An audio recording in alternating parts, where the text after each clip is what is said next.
I'm a computer programmer.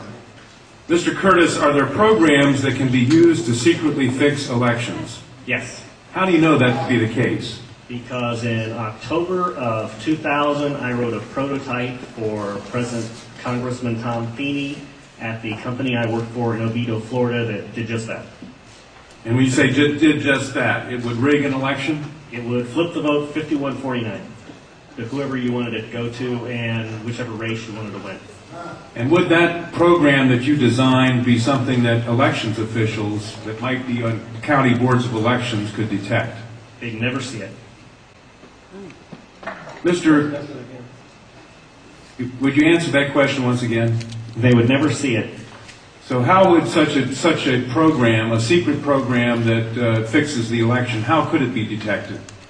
You would have to view it either in the source code, or you'd have to have a receipt and then count the hard paper against the actual vote total. Other than that, you won't see it.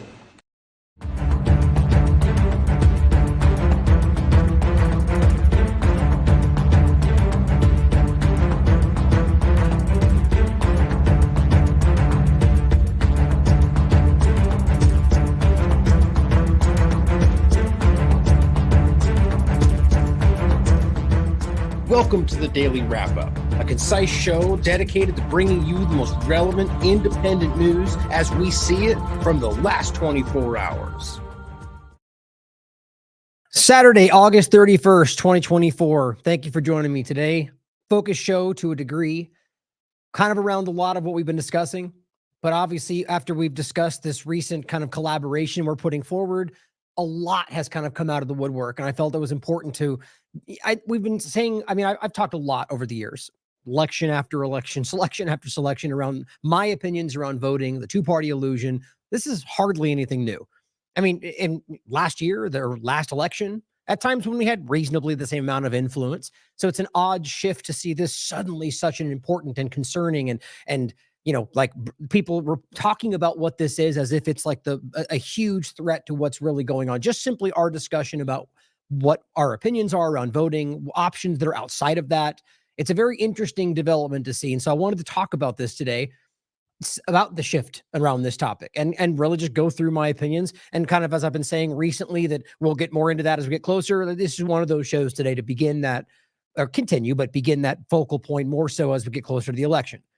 So we're going to be talking a lot about that today. The two-party illusion, voting, you know, as I've recently invited Larkin Rose to come on the show because I'm a big fan of his work. We've never connected before, but as you know, his discussion, his books, his excellent overview of the most dangerous superstition, as he calls it, which is not so much just voting, but more so our belief that the government has a right to have authority over your life. And this is something that's such a core problem around the way that we are controlled in the world, but in, you know, from my perspective today, or the conversation in the United States. And this is such a difficult conversation. This is why a lot of you who follow this a long time, you hear me say certain things over the years around certain topics. One being, I'm pretty much against government in general, but most people aren't ready for that. And that's usually where I leave that, because they're not. Now, that is usually framed as, it's funny, I was even just watching a movie the other night where the very premise of the boogeyman, the big evil terrorist man, was that he was trying to point out that all governments were illegitimate and that we need to remove them. Interesting how that, you know, and this is kind of one of the newer movies, and I find that very interesting, because the reality is that there is a very valid argument about why government as an entity or as a concept is a problem. Now, of course, I could be wrong. Of course, I could be missing something. And I'm always discussing those possible, you know, being objective in these conversations, not saying that you're all wrong. And I know this is the case. I feel very confident about my opinions.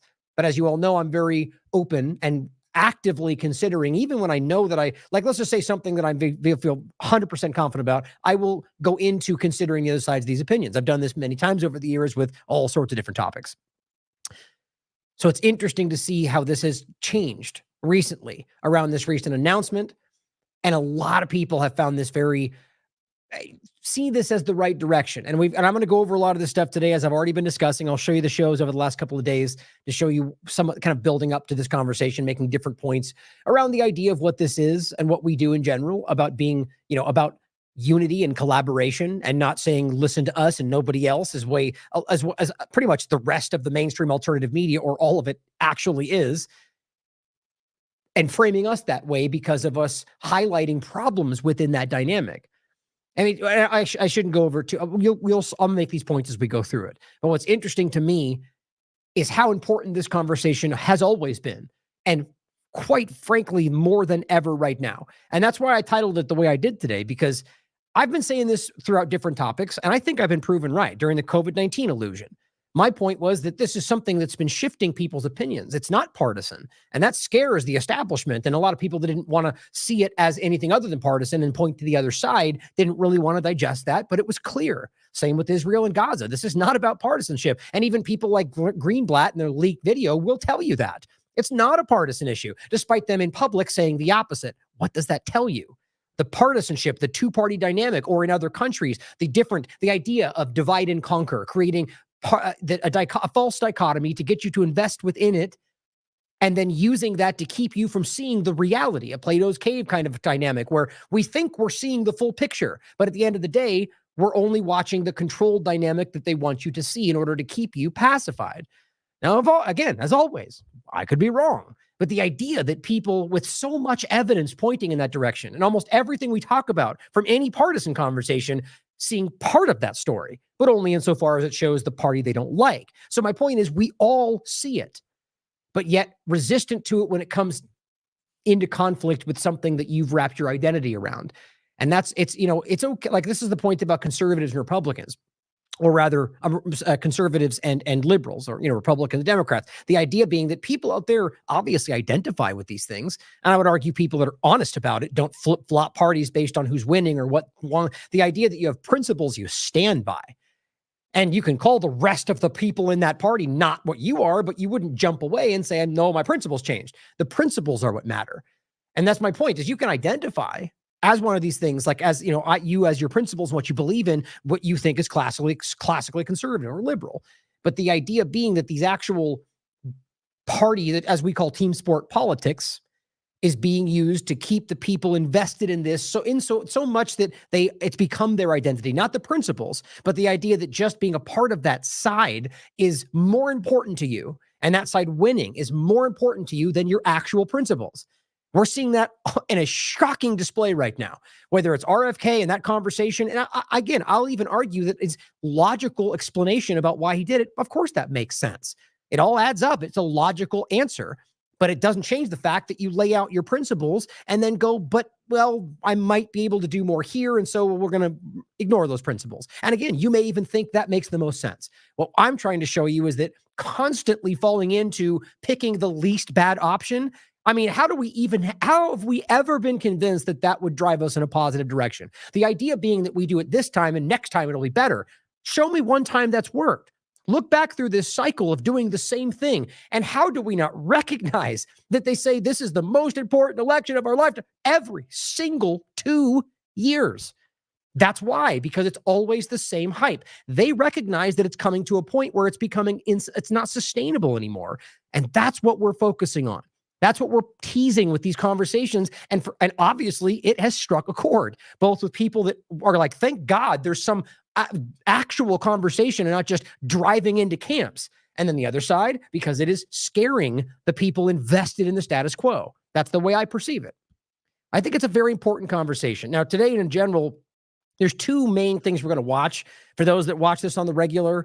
And, I consider this to be pretty much a family show, other than all of the, I don't want to say graphic, but just intense conversations. And sometimes, we're looking at war scenes and so on. But I think it's important for people to see these things, whether, if you're old enough to be able to digest any kind of news. And I think that's important. In saying that, I want to make sure you guys hear this today, that there's multiple points in which there's going to be today cursing, not by me. I mean, I just try not to do that in general on the show, but some clips I'm going to play, as well as some pretty crude, and there's some comedy and some other things that go into some levels that I just would argue that just be prepared. Maybe you don't want your kids listening or hearing that, but I think it's important. It does come to a point. So one is actually a George Carlin clip that we'll play. I think it's just funny, but at the same time, it's, it's up to you to decide. I think it's important to hear these things, even though I think, frankly, cursing is the least concerning of all things we could deal with. So that being said, I think that's a good starting point. And we're also going to talk about Israel as the overlap to a lot of this stuff, both as it pertains to voting, AIPAC, but also just a discussion to end. And actually, to start, I forgot, I didn't play that clip right there. I just realized I played the wrong clip to open. I'm just going to play this clip next since I want to start with this. Because today I have a whole lot that I put off around Israel that we're going to get to. And in general, since you guys can tell, I'm feeling much better with my arm. But I got to be honest, it still hurts. But I'm just tired of wearing this thing, and I'm tired of trying to, anyway. But it might end up making me take another day off here and there. But I feel in the mend in general. But my point is that I put off a lot till tomorrow, and unless I feel like it's hurting more than usual, I'm going to do my best to do a show tomorrow. So like a 90%. I'm going to make that happen. And I'm going to talk about a lot of that tomorrow in regard to Israel. But I'm going to play at the end today, we're going to talk about a focus point around the idea of free speech and the interesting focal point of people like Elon Musk and others within this that are seemingly, free speech warriors that they tell you, despite the fact that they're actively censoring people on a regular basis, but going after other conversations in the world and saying, see, we're the reason that we're fighting for free speech. And I'll even agree with some of the points they're making. But I think the idea of framing themselves as the counterbalance is part of the manipulation. And weird how none of them want to point out how aggressively Israel is going after all of these different Americans for having opinions. And I'm talking about not just direct aggressive action to get them arrested or removed, but censorship through channels. Like through different avenues and channels, or just through platforms. By the way, quite obviously on Twitter, but they don't want to address that, apparently. Anybody, it seems. My point is that someone like Sarah Wilkinson or Richard Medhurst, or people that are getting arrested by foreign governments, by the way, the ones there's pointing, well, look at France, look at Brazil, look at what they're doing. Weird how you don't care when, in this case, people from the UK, but other examples of people that are from the United States are being arrested for saying things against Israel. But it's funny how that doesn't come up in the conversation. Very selective outrage about what should or should not happen. Another interesting point about RFK Jr. coming out 2 days ago and saying freedom of speech doesn't exist without freedom of reach. Paraphrasing. It's like, oops, that might have been an accident. A little bit of a confusion in your talking points, seeing as how that's exactly the opposite of what Twitter is selling, and you're supposed to be this sort of unified front right now. I find it very interesting. But we'll come back, we'll get to that, and possibly more on Israel if we end up getting through this with enough time. But I'm going to play this clip to start, just because since we're not going to focus on it today, and we will have an overarching point of how Israel is being ignored in the paradigm or influenced everywhere, and that really does matter today with how aggressive and obvious and almost all-consuming it is. This is what's going on in Israel that we're going to get to more tomorrow. The world, without question, sees this. People are falling out left and right, and I don't even mean from the paradigm, but that too, calling this out. Genocide, starvation, rape, torture, the worst of the worst of the worst, and everybody in this election and most every powerful entity is supporting. And I don't even want to say supporting, I would just say standing by, probably because of a lot of coercion, a lot of threats, a lot of blackmail, who knows? But at the end of the day, it matters, doesn't it? That the most obvious and in my opinion, the worst genocide we've ever seen, because of the frame, because of the amount, because of the time, I mean, everything about it. And all of them are blindly, not just supporting it, but pushing further, competing with each other to see who will be more. And I still think that the idea is that Trump is the one that's been selected here, which is why Kamala, I'll point out today, is making points that seem to, I mean, the momentum has begun, despite her bowing to Israel, that she's somehow the anti-Semite now. Funny how the Democrats have become the racist anti-Semites when 30 seconds ago it was everyone with the red hats. How we can't see this flip-flopping paradigm manipulation, I will never know. But here's a clip to show you another person from the intelligence community, from a Jewish person, from within Israel, and the IDF, who's telling you that he had to leave because they're committing genocide, and he knows it. And again, I think that's from the U.S. side. Israel's response to October 7th troubled former Army Major Harrison Mann from the start. They were dropping 6,000 bombs a day. They were burning through munitions, Exhausting their supply. You know, it was very easy to link our support, which I was part of, to the killing in Gaza. What bothered this intelligence officer specializing in the Middle East the most? His view that the Israelis were targeting Palestinian civilians indiscriminately, and that U.S. weapons made it possible. Were the Israelis using American weapons against civilians in Gaza? I can say almost certainly yes. But were they doing so intentionally? I don't know how you kill 35,000 civilians by accident. Israel insists it's doing its best to limit civilian casualties, and that Hamas uses civilians as human shields. But that wasn't enough. Weeks later, Mann resigned, later explaining in a letter. At some point, whatever the justification, you're either advancing a policy that enables the mass starvation of children, or you're not. You felt your work was Just to be clear, he said mass starvation. directly connected to starving children. Yes. There's going to be times when there's members that have different views. Certainly your right to go ahead and get out, and I'll just leave it at that. I decided I would resign. More than a half dozen government officials have publicly resigned to protest U.S. support for Israel's war. Mann is the first from the military, the first from the intelligence community, and the first who's Jewish. I think it's important to understand, just this is from a security perspective, Israel is not under existential threat. And what do you say to Now, that's important, right? Whether or not you agree or whether you think he's wrong. Like the fact that this is somebody who has seen far more than the average person. He's on the inside of this. He's been involved with the dynamic. He knows what they're seeing, what they're ignoring. They are not under existential threat. Now, it's his opinion, obviously, but I find it really fascinating that these things are given no credence. And guess what the answer is? You're a racist. Because guess what? That's just about the only answer. It is only growing in how obvious this is just extreme, desperate deflection in every possible angle. Oh, yeah, we're raping people. You're a racist. Oh, yeah, we're murdering children. You're a racist. Oh, yeah, we're starving people. You're a racist. Despite all the evidence in every group, everywhere around the world, you're all just racist. And in fact, the reality is the only people in this context that, or I should say, I'm sure, again, as always, there's going to be racist in any category, but by and large, the only aspect that's being racist in this dynamic are the ones that are constantly saying everything's about the Jews. Guess who that is? Zionism. American Jews who would say to you, what are you talking about? If you are somebody who is really motivated by the concern to protect Jewish life, you should be fighting for them to conduct it in a way that does not turn basically the whole world against them. Exactly. And there's a very, very valid point by people very knowledgeable in the situation that make the argument that this, whether allowed to happen or not, or designed, or whatever you want to think about what happened on the 7th, but going forward at the very least, is being leaned into because it is allowing the justification. Zionism was at a point where they were more exposed than ever, sort of like the two-party illusion. I think there's a connection there. And at the end of the day, clearly people started pushing back and calling things out. There were more groups than colleges and everything else. And suddenly, this is a used event. That's not up for debate, guys. It's quite, the Israeli population are saying that. There's an article I'll talk about tomorrow from Haaretz that just came out saying they're using the October 7th ceremonies to I don't want to misquote it, but I think it was either divide or to destate. The point is that the Israeli media and Israeli people are the ones calling most of this out right now. You're just not being shown that by the West. Typical. The grandson of Jews who fled the anti-Semitism of Eastern Europe knows his stance will create some harsh blowback. I didn't really feel like I had that much of a choice.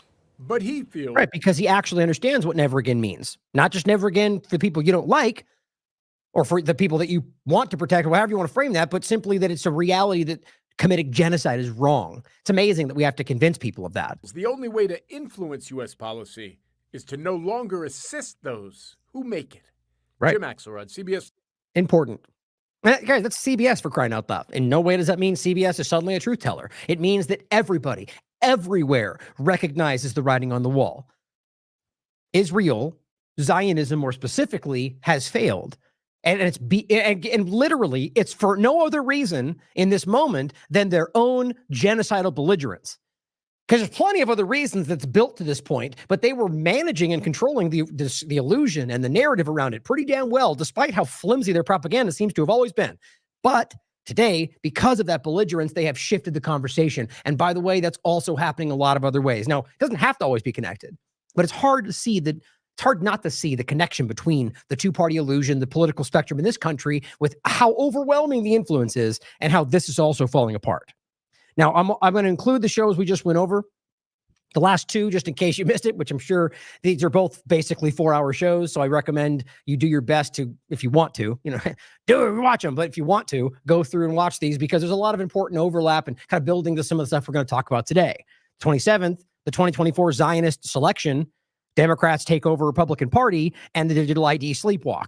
a lot of the similar stuff today, and on top of the fact that I'll make another point about the Democrat coup of the Republican Party, which I probably know it's actually what happened, but I think it's funny that that's ignored when in any other context it would be concerning to them. And I even see threads of the Republican conversation saying, I don't know, there's a lot of, like, I'll make a point about it later. We'll get to it, where I think the health rangers like, don't panic. It's okay. These are the Democrats that see it. It's like, okay.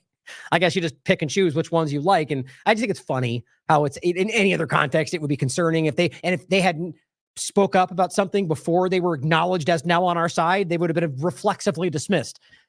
See, so all that matters in that context is that you've said, now you're on my side. It's pretty arbitrary. It's team sport politics, right? Now, this one as well, the next one, we get into the West Bank conversation. Israel invades West Bank, curfew in Massachusetts due to suspect mosquito encephalitis risk and the monkeypox deception. We go to a lot of information on this.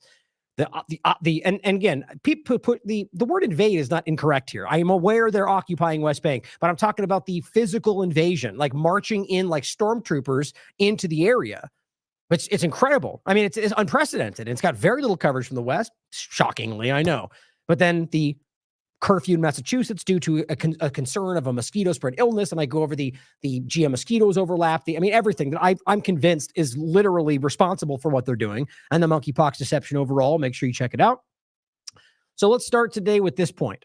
And the concept, and this is one thing I feel like, I'm quite frankly, part of me is I don't really want to, this stuff I think is less important overall than what else is going on in the world. But I do see that this is important as it is showing me how insecure, that's the wrong word, how, as we're talking about, like the two-party illusion is more vulnerable than ever.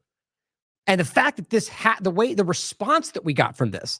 Now, if you haven't seen this, by the way, Derek put this tweet out. Whitney, Derek, and I had a long conversation over a couple of days about the fact that people were highlighting, and the opinions, by the way, that we've had pretty damn consistently since, as far back as you can look. Two-party illusion, exit and build, the idea that we see, in our opinion, that this is a controlled structure. I mean, how long have I been talking about voting? And there's a lot of people that seem to be like, yeah, I get it. And both sides seem to call it out only as it serves their side in that moment. But, that's the point is, why now? Why the sudden, reflexive, extreme pushback to a simple coordination between us and other people that have similar opinions? The idea of framing this like you're like some new clique and you only listen to us, hardly. If you have any understanding of what we do, and by the way, if you already watched my show, I addressed this kind of before this all spun out. And remember what I said? Exactly that. Like, if you know our work, if you understand how our consistency, or let's just say you don't, and you're listening to conversations about these people are black-pilled, they're trying to sell you into look at what we say, for crying out loud. Look at our work. Look at the principled stances and the consistency for a decade about having alternative paths and solutions. And I'm going to go through this. So my point is, at a core point, at the beginning, it is wildly dishonest the way this is being regarded. Now, look, if you want to argue that what we're doing is leading you down the wrong path, that's certainly something you can consider. Certainly possible. I disagree. But to take it one step further, as usual, and frame it as somehow surreptitiously guiding you in into, or calling it a psyop of learned helplessness. It's incredible, because anything in this conversation, if anything, is learned helplessness. It is, well, I know they're all terrible, but one's just less. And so what else are we going to do? Yeah, that's not learned helplessness. We're over here going, look, here's other options and other choices. And if you want to vote, do that anyway, but recognize that we don't think it makes a difference. And that's supposed to be black pill. I mean, it's just incredible. And what it really does show me is a desperation, a vulnerability to go after the thing that seems to be at the right moment, in the right point in time, truly breaking this down for people that are going, okay, that does make sense. That is confusing. And I have recognized that. And it's scaring some of these people. That's my opinion. I could be wrong.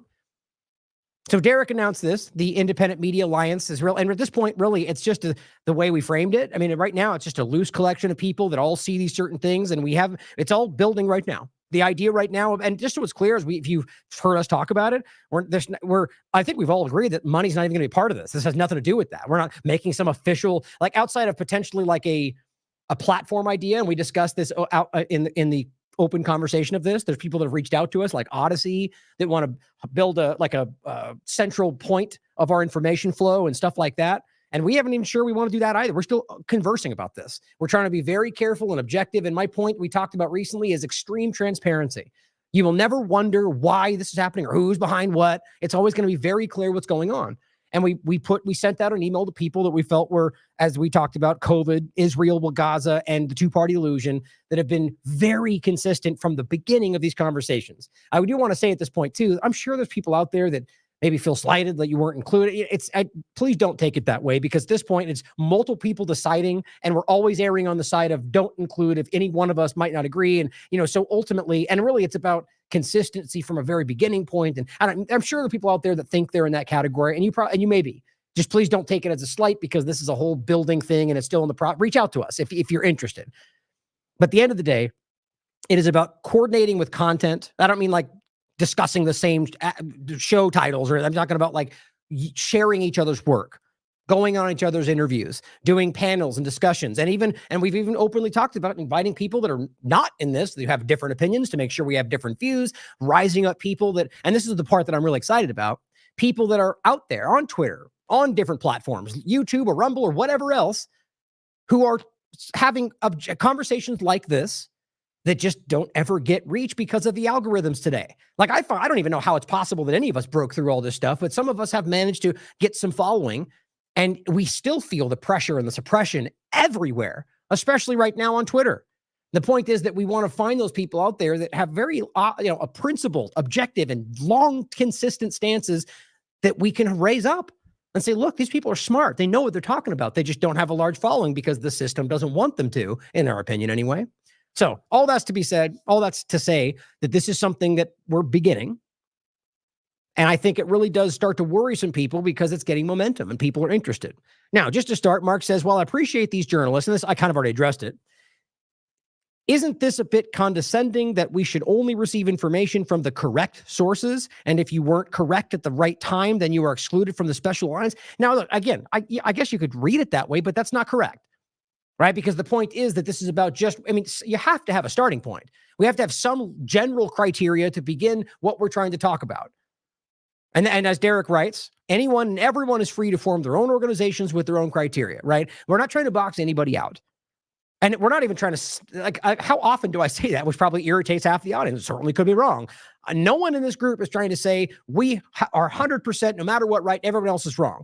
We, as anybody else, believe in our opinions. I believe I'm correct, but we're open to other perspectives. That's like anybody anywhere. In fact, it's the opposite of what you get in the mainstream alternative media and the corporate media, which is that this is the truth. You're wrong. Am I wrong? I mean, that's what we see in every damn context of the corporate media and mainstream alternative media conversations.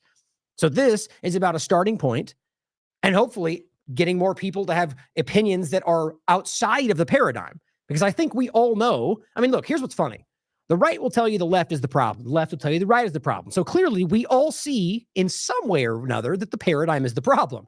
It's just selective on how far you want to go. So it's really funny that we'll go, the paradigm's the problem, and they all freak out and say, not this person, I'm not talking about Mark, I'm talking about the general conversation, that somehow that we're tricking people or something. And at the end of the day, you're making the same point. You just only make it about one part of it. So to be clear, this is going to expand, right? And the point is about not saying this is the truth or the source, but rather let's discuss what these things may mean. Let's look at different source material. Let's have conversations and debates and panels and distill it down to something that we all generally think is the right direction.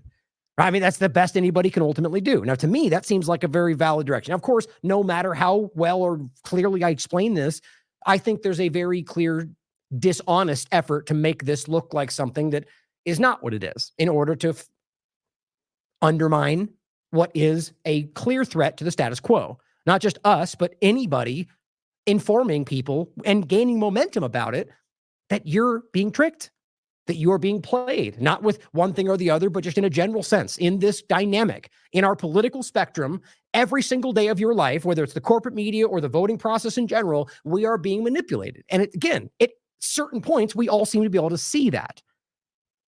Now, Derek said, we are already seeing the narrative come together that Whitney, myself, and Derek are black-pilled, which again, it's almost, I couldn't even believe this is being stated, or promoting learned helplessness.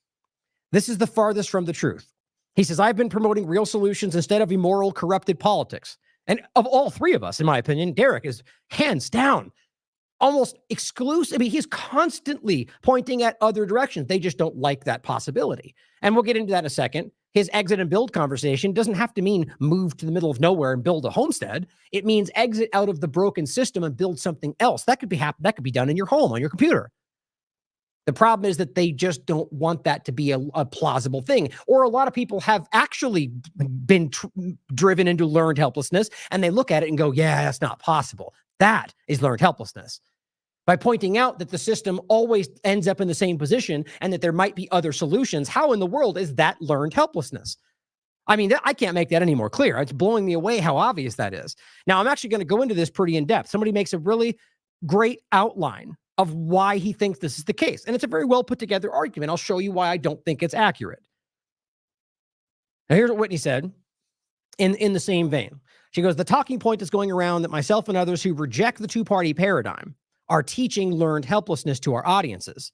What is actually learned helplessness is teaching people that our only hope is as a society, is to vote for a lying politician every 4 years. I mean, and we're going to get to some of these clips from Larkin Rose, which I think really is one of the best on this conversation, being able to break this down in a way that's easy to understand. But we all know this. Like I've said many times, like the running joke that we all snicker at it. Oh, how do you know a politician's lying? Well, their lips are moving. It's like, and that's not a partisan joke, guys. We all kind of laugh about that, but then it's like, oh, well, my lying one is less than your lying one, so I win. It's like, so it's a very strange way to look at things. And it says framing our only hope as Trump or Kamala, when both have terrible policy records from when they were in office, is telling people they are helpless without one of them. That is the real black pill. Exactly. Telling me to forget the policy record of either, such as Operation Warp Speed, is dishonest and insane, or just about anything Kamala's ever done. Because again, I'm not going to pretend that she's not one of the worst people out there. She says, myself and others like TLAV and Bros tell people to exit our corrupt system. That doesn't just mean move in the middle of nowhere. There's a lot of potential options there, and build something new. We are solutions focused and tell people to take their power back from the politicians who have enabled the theft of our wealth, freedom, and develop local community. I mean, that's the whole point, guys. We're not teaching learned helplessness. We are trying to empower you to be able to make your own path forward and not rely on some ideologue to tell you how you're supposed to think. That's the main part here. I think that's just so powerfully important. And I didn't even mention, actually, no, I have it. I'll come up to other directions. But I mean, the point being of just voting a third party. Now, you know my opinion, and I still stand by it. I don't think your vote translates. And I think there's a lot of evidence for that. But I've never, as you guys know who watch this, again, there's a lot of lies circulating, and it shows you how desperate this situation is about what we actually think. Like I've never made, that why we could just vote third party. I'm like, yes, I say that every single time. If you think that makes a difference, then do it. I support that decision. I still would argue that it's not going to make a difference, but I think you should try if you think it makes a difference. And I would say the same thing about the two, Trump or Kamala. And I say it every time. I'm just trying to help hopefully show you why I think it's an obvious manipulation, especially when you are telling us that they're both pretty bad and I'm going to go with the lesser of two evils. It's like, okay, then right there, why wouldn't you at least consider another option? Well, because you've already been trained to think you're helpless, which is that, well, we know it won't matter because the third party is only going to give the vote to the other. How in the hell do you know that? How we all see the polls from Clinton and Trump and they were lying through their teeth or they were misinformed. I'm going to read that article as we get closer to the election, as I just recently read from 2016. The point simply being, how do you not know that? How do you know that your vote is not the one that might just tip it to Jill Stein or whoever you think is the one that might be voted for? And instead you get played into going the other direction and you're the one. It's the same kind of argument about the other, that vote for, one side of what you believe in. Otherwise or it's really about not voting, right? That maybe you're the one vote that could have changed everything. Well, why does it only apply when it works for the establishment? And then when it comes down to it, it's like, well, your vote only matters if you vote for one of the people that we want you to. I mean, even saying it out loud, it's like, how do people fall for this stuff? It blows my mind. So the idea of choosing what you actually want to vote for, that's just following your principles. And let's just even say that voting for one of the other two was going to give it to somebody else. Why is it your responsibility to make your one vote what everybody else, the better? I mean, this is the idea. I mean, think about it like this. During COVID-19, they kept telling you, get the shot, because if you don't, everyone else will get sick and you're responsible for that. Isn't that funny how that's the exact same dynamic for voting? Well, if you don't vote for one of these two, you're going to screw it for everybody else. How does that possibly make sense with any other dynamic about voting we tell ourselves? That your vote matters and follow your heart and vote for what you believe in, except I just think it kills me. And I'm starting to believe that more people believe what I'm saying and what we're talking about than damn near anybody else. And that's why this is so desperate. I know I always lean in that way, but I don't do it just because I want to. Like with COVID-19, I believe the majority saw through it. And I'm starting to see examples from this discussion as well, that people are like, thank God somebody's finally having, that this is happening. People are pulling this out. Like, we need to change the system, not just fall into the hamster wheel every 4 years. So after that, she said, oh, that was it right there. So here, this, and then from there, I'm not going to, it's a 10-minute clip, so I just in interest of time, but make sure you listen to it. Derek makes a very impassioned video about why this is incorrect and why you are the one that needs to empower yourself to make real change. And he just says, rejecting corrupt politicians and the two-party lie is not a black pill. He says it's a better white pill, about the point being about, digest. He makes a good analogy of it. Now, somebody did make a great point, by the way. And even myself, I'm trying to I'll show you where I was going. Like, that's the black pill. I myself agree with this person that we got to stop using these terms. It's like, in a way, you fall into these dichotomies, whether you want to or not, where now it's this or that or black or white. It's in and of itself kind of a controlled dynamic, right? I agree with that. So we got to stop just labeling things within the framing that they give us. And I agree with that. But I still agree with these points, and I myself was doing the same thing. So I'll include that for you to watch. I'll make sure you watch this. Now, I read to you what he just said, what she just said. Here's what Dyro said. Why not vote? And this is where we're going to get into some of these examples. Why not vote for the lesser of two evils and work on developing a local community parallel system? But all of us will say, yeah, you could go ahead. I mean, absolutely. No one here is saying, don't do it. You're going to ruin everything. No one's doing that.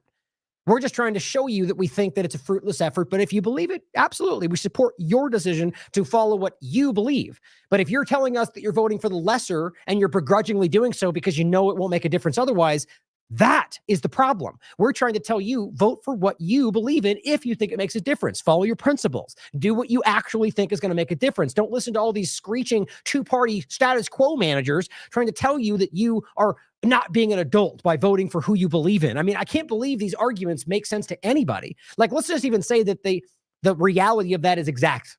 That if you vote for somebody you want, that in fact, you're going to end up that'll end up helping somebody else win that they want or that they don't want. I mean, even if that is the reality, again, it is about you choosing what you believe in and following your heart and voting your principles. It's not your responsibility to help them get what they want because they're telling you that you're not an adult if you don't go in their path. It is a really crazy and frankly childish argument. It's very strange how everything's very Orwellian right now. Everything's been inversed. As Derek calls the great inversion. But I think what's important is following what you believe in any context, in any conversation. How is it ever wrong to follow your principles? And she says again, or he finished by saying, not voting for the candidate or party that will ostensibly put up fewer barriers. That, by the way, is an opinion. To this goal seems counterproductive, which is usually what we get, right? When these responses. Now, these could be bots for all we know. It could be real people. That's always something we have to consider. The point, though, is that saying this person's worse, well, that's completely your opinion. And there's people that think the exact opposite. So all we have to base it on, and that, again, you can base it on your opinion, but when they're bringing this to an argument, saying you're doing this and that person's only going to do that, that's an opinion. So the facts we know are what we need to be guiding this conversation, not necessarily that person will do more to affect you get the point. I'm trying to think of the way to frame that, hurt the things that we want more. And she says, of course, you can absolutely do that, period. Voting once every 4 years takes a few hours, right? That's the point. Pretty simple. You don't need to ask anybody to do that thing. It takes very little effort. The problem is focusing on voting as our only way out. We should mostly focus on developing a parallel system. But that's apparently blackpilled. That's what we're being told. Now, here is the argument somebody put forward. Starting with David Whitehead, who says, learn despair. And then psyops exposed. It says, study these terms. They have been employed on populations by totalitarian regimes for centuries. And I agree. But you'll begin to see that this argument, at the very least, could be applied both ways. I frankly, and this could just be because that's how I see it it applying far more to what he and the rest of them are doing. Actually, I'm not sure. I mean, I would assume based on, which I shouldn't do, his post here that is what he thinks, and you'll see what I mean. But ultimately, anybody in the position where just putting out the opinion we're putting out is somehow learned helplessness, I'm going to argue that what they're presenting is in fact the obvious reality of that. But either way, let's read this and you can decide for yourself, because that's what objective coverage is actually like. Learned despair, learned helplessness, learned indefension. That's actually an interesting one. A friend of mine, he says, sent me this after listening to a show I did on this a while back. He fled Venezuela to the U.S. years ago and experienced this tactic directly. Now, I'm going to just say it now. My opinion about the dynamics of Venezuela and why they're in the position they're in, you're well aware of. So I'll say that now, regardless of what is said in this post. That's not the point of it. But it says, I noticed the critique of a certain overuse of the term psyop, which, is very obvious, which, of course, is a historically loaded term of art of war from the U.S. Army after World War II. You suggested that the real psyop going on here is a kind of self-induced state, and has to do rather with a penchant for self-sabotage on our side. I agree. You know where I'm going with this. It says that happens when either organically or artificially, people on the truth camp start giving friendly fire and spewing despair and negativity by labeling any promising revolt action as a potential trap or trick by the status quo. Okay.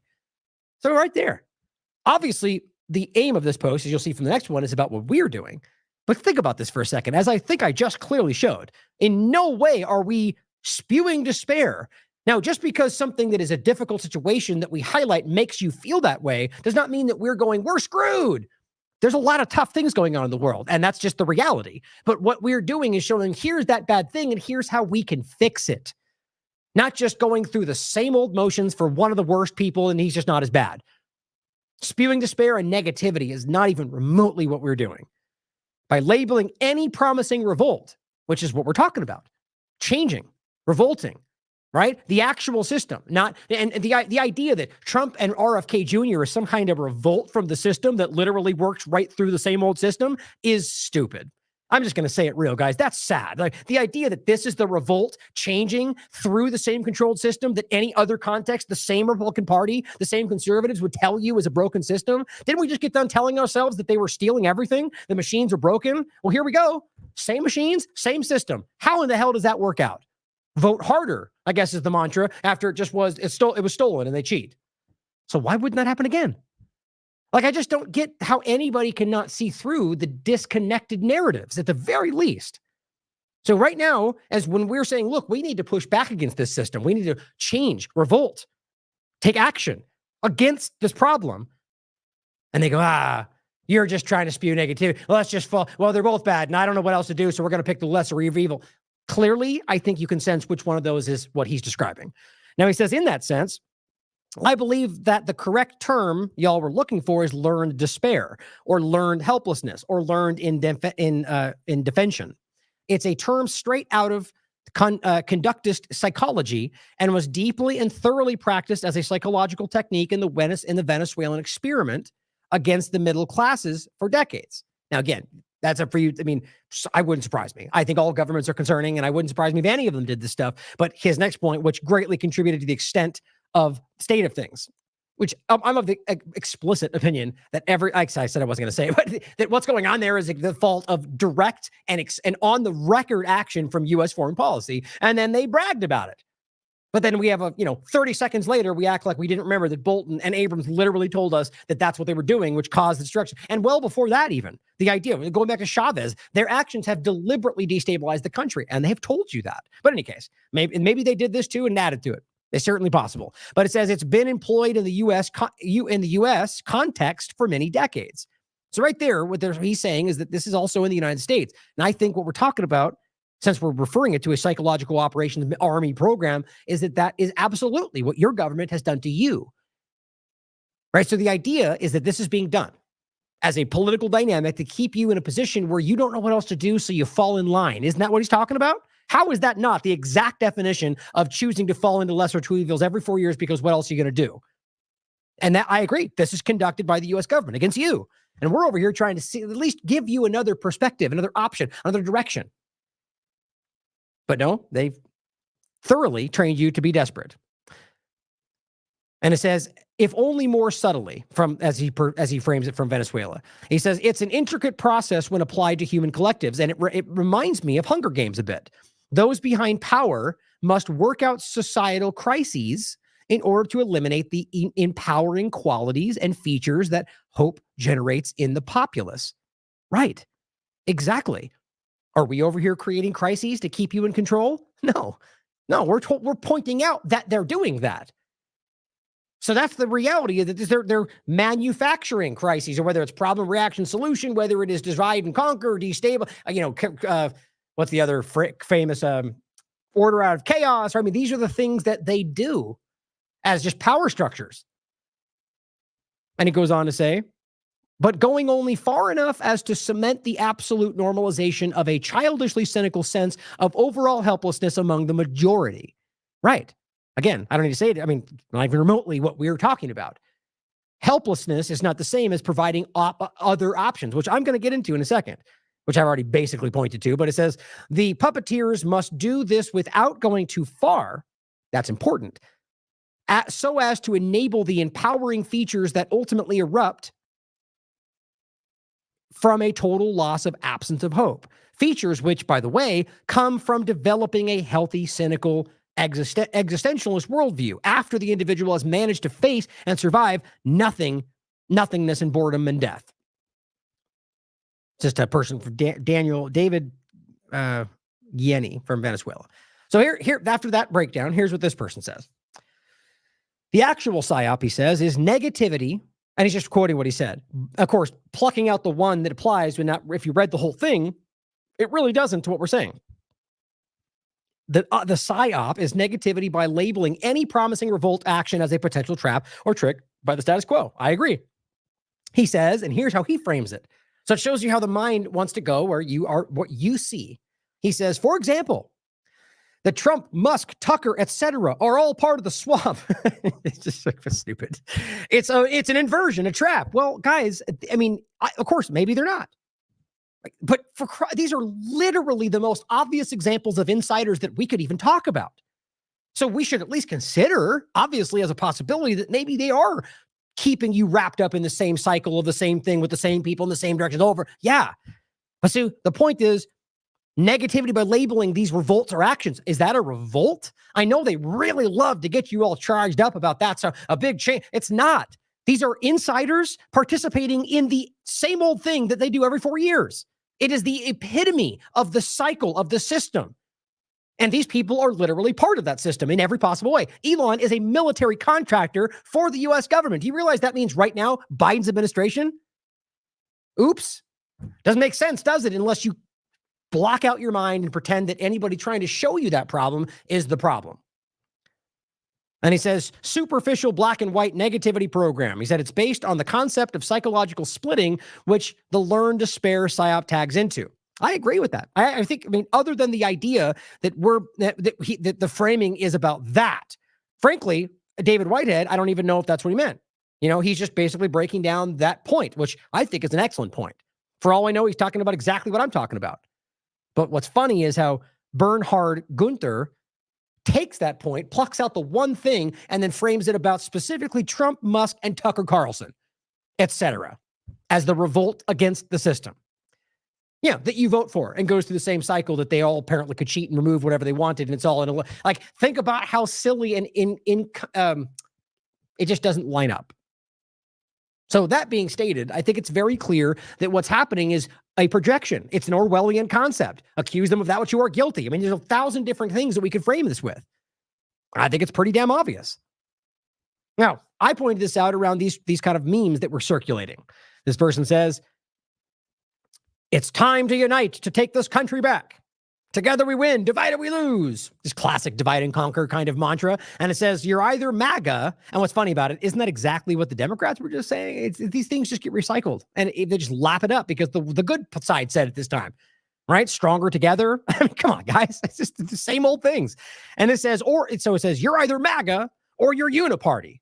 There's no more Republican. It's like how, as I've said very many times before this happened, well, the two-party illusion just got a facelift.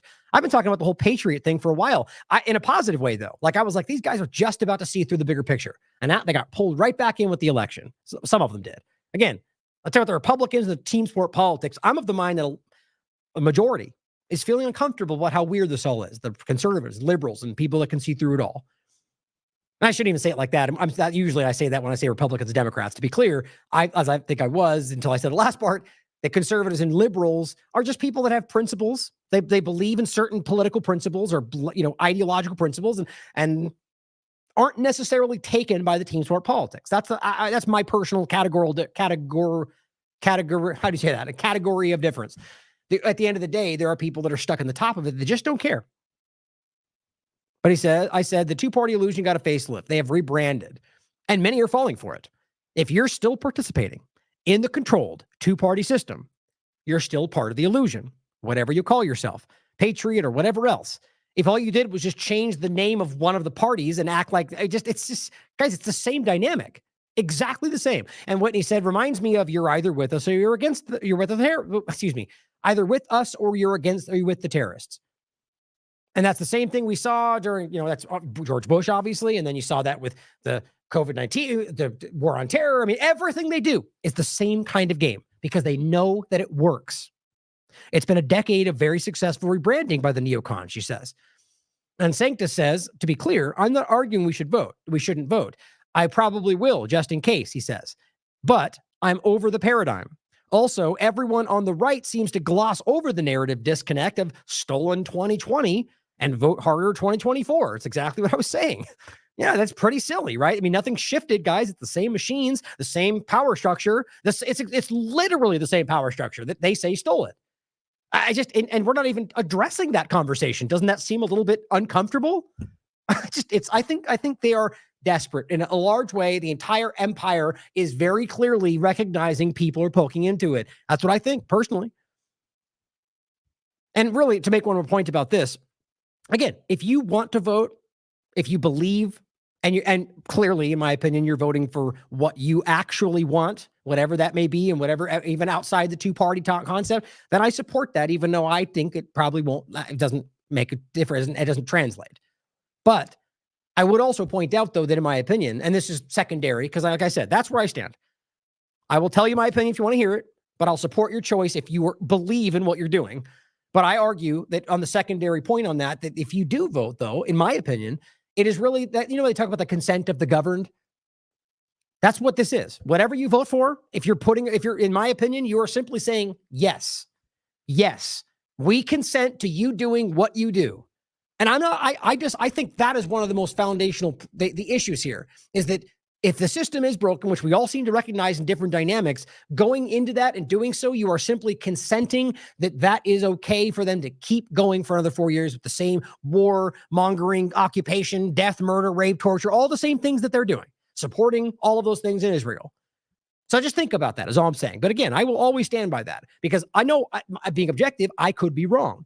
So I just want people to do what they actually believe and stand by their principles. Even if I disagree with those principles, I will still respect that you believe in what you're doing. Now, Derek says, this was the same we read earlier, just saying we're seeing these comments about black-pilled. O'Callahan says, the conservatives who have spent the past decade mocking the NPCs are now all parroting unity. Which, I mean, that doesn't have to be a bad thing. Maybe they just decide that this is something unity is a good thing, right? I mean, it really it is, no matter what. People coming together and sharing common mind, that's a positive thing in my mind. But it's making the point of, like I was just saying, it's funny how when it suits the interest of the control structure that these things just shift, right? You're mocking all of them about what they were doing. Now you basically taken over the talking points of the left when they were doing it. And they can't even seem to recognize that in the team sport politics, or they don't care. He says all the new Republican heroes are literally liberal globalists. That's my point about the maybe I'll just bring that up now, since that does seem to kind of cross over right there. I just think it's funny. I was just going to point this out again. I made this point the other day, sort of as a kind of like kind of prodding. Like I don't necessarily think that's the case. Certainly possible, but I find it odd this doesn't get more attention. As this person says, Democrats are not liberal; they're leftist authoritarians. It says 3 former Democrats who've had enough. Oh, weird. That's the leading structure of Trump's administration, it seems. And it says, interesting, couldn't you consider this to be a Democrat-led coup of the Republican Party with all the coups going around? Certainly interesting, isn't it? No one wants to point that out. And then Health Ranger says this, leading report, who I don't support, says, R.F. Kennedy Jr. says former President Trump is going to be adding more Democrats. Uh-oh. So the Democrat who's pretending he's a Republican is now going to be adding more Democrats who's Republican administration. And the lead, I think in any other context outside of the hero worship, people be like, oh, I thought we just all said they were all pedophiles. It's like, hold on. I think that's funny. Now, Health Ranger coming into the rescue says, no need to panic, everybody. It's all good. RFK Jr. was a former Democrat. Don't forget. There are lots of former Democrats who can carry out key roles of the Trump administration while operating in a way that is fully congruent with Trump's goals for America. That's a little bit wordy for your, please don't freak out. I find it to be interesting. Elon Musk was a former Democrat. Yep, we know. And when I was in college, he says I was leaning strong left too. Oh my God, look at this. Okay, what's funny to me is this feels like an effort to try to bridge something that 30 seconds ago was like, shall not pass, right? These are the worst enemies. They're all bad, except now anyone that wants to join, you're welcome to come on over. I just find it to be odd. Now, I know that's not, I'm being facetious. That's not really what they're saying. But what's interesting to me is that this seems like more of damage control for something that should be at least something like, well, that's odd. It seems interesting. Now, I'll leave it there. I thought that was funny. Now, I'll include an interview I had with David Knight, fighting for objectivity in a partisan world gone mad, because it just fits with what we're talking about today. It really is a good conversation. And he addresses Alex Jones and Trump and his whole perspective on all that, why he left. And, I think it's an important conversation to realize how these people are not what they appear to be. And he's somebody who worked with them and he sees it, guys. He recognizes it, from Alex calling Trump's vaccine the sugar water. I mean, that's a real quote. He actually said that. People took it because he said it was sugar water, and some of them probably died. I mean, I guarantee some of them died. Guys, it's just, with how deadly that thing is, that's the reality. Now, maybe he believed it. I don't know, but never got addressed. And here's Trump still supporting that injection to this very day. So, other points about the black pill dynamic on the other side of this. Same tweet about you're either MAGA or you're against us. This person says, after Whitney reminds us of you're either with us or you're with the terrorists, he says there's no other option at the moment. I just simply said, okay, hashtag black pill. Which again, like I said, I'm going to stop trying to work within their paradigm as always, but this is the major point. I feel like I've already said it, so I'll breeze by it, but the idea being that we're saying, look, here are other possible options, and we support what you believe if you're actually doing what you believe, but here are other things we should be doing, and let me explain to you why. All these different things. Black pill is saying there's nothing else we can do. That's what that is, guys. And you're saying we're falling into a situation where they all suck, but we know that you'll see that all across the internet. Ignorance masquerading as logic, in my opinion. This person says black pill is a grift, as if that's what Derek was doing. If you can't at least be somewhat hopeful about RFK joining, you're black pilling. Again, maybe I don't even need to point this out. Can we all just collectively agree that seems very naive? Just flat out wrong.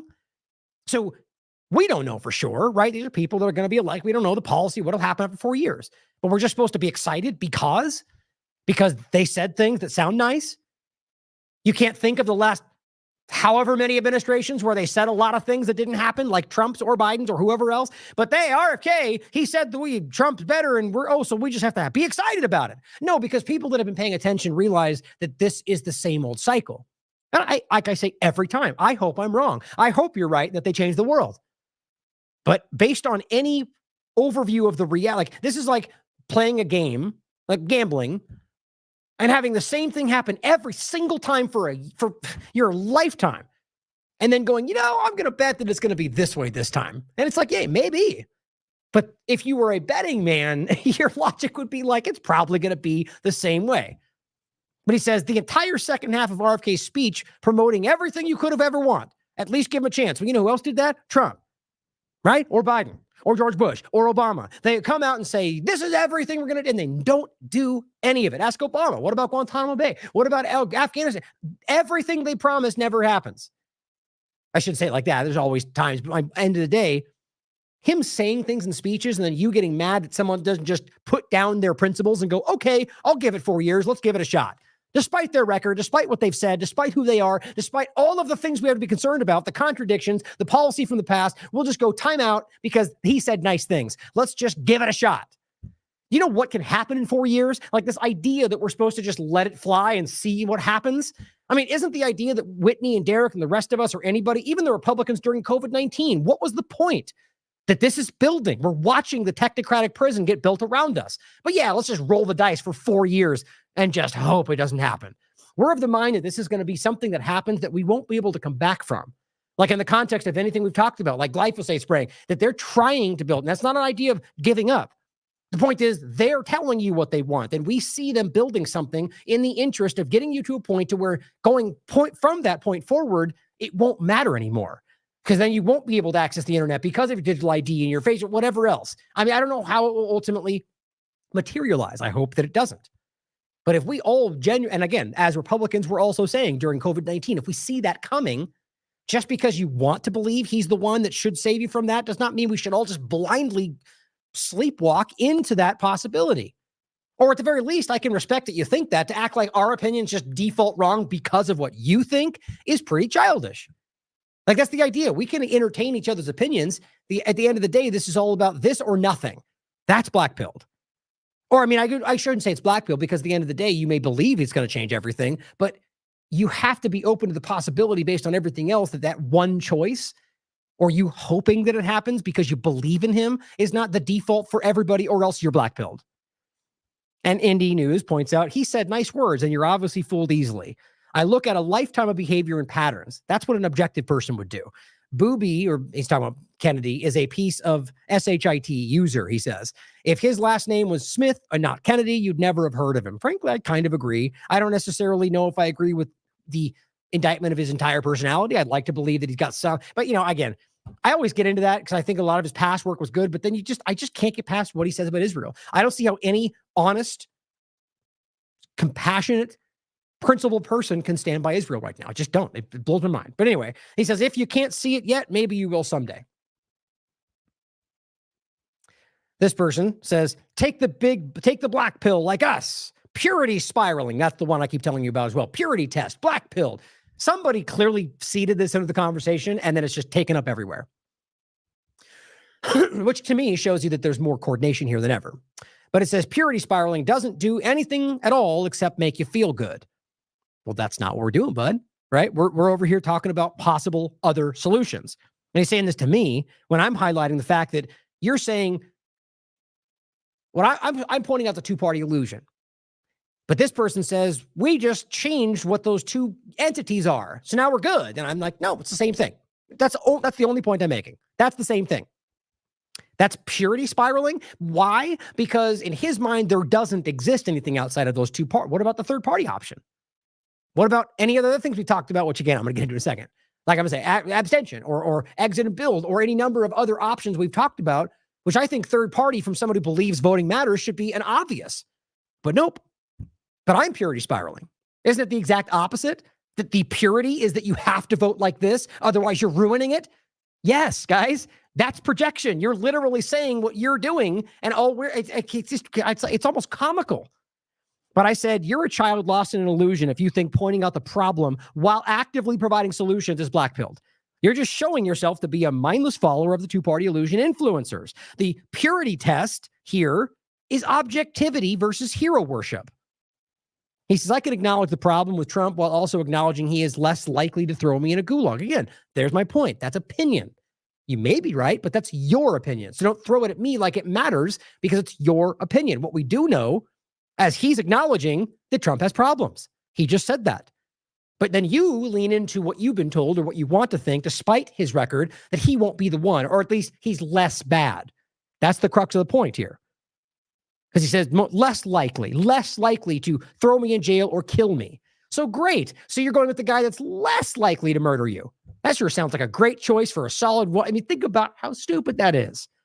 He says pragmatism is necessary instead of unrealistic idealism in times like this, which, what times like this? Yes, I agree. It feels more crazy. Why do you think that is? The situation, generally speaking, has been this way for a very long time. Every time of the election, they kick it into fever pitch because they want you to think like that. Oh my God, the world's going to burn down if we don't get that person. If we get that person, it's worse. So we'll go with that person. It's a basic, simple, I swear to God, they're laughing every time we talk about this because of how silly this is, how simple it is. On top of that, pragmatism is something that's important. You want to be rational, right? Pragmatic, being making what's the most logical choice in the situation, but that doesn't challenge your ideals, your principles. To pretend like those two things are mutually exclusive is part of the problem. Quite frankly, I will stand by my principles over anything. Like if I'm in a position where that's it's pragmatic, seems to make the most logical sense, but it makes me, it challenges what I believe, my principles, like about compassion or caring about human life or whatever it may be to you, then no.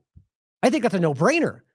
Just because something simple and makes sense does not mean you challenge what you believe in. And these people are telling you it's the adult thing to do to just get rid of your principles because, well, what else?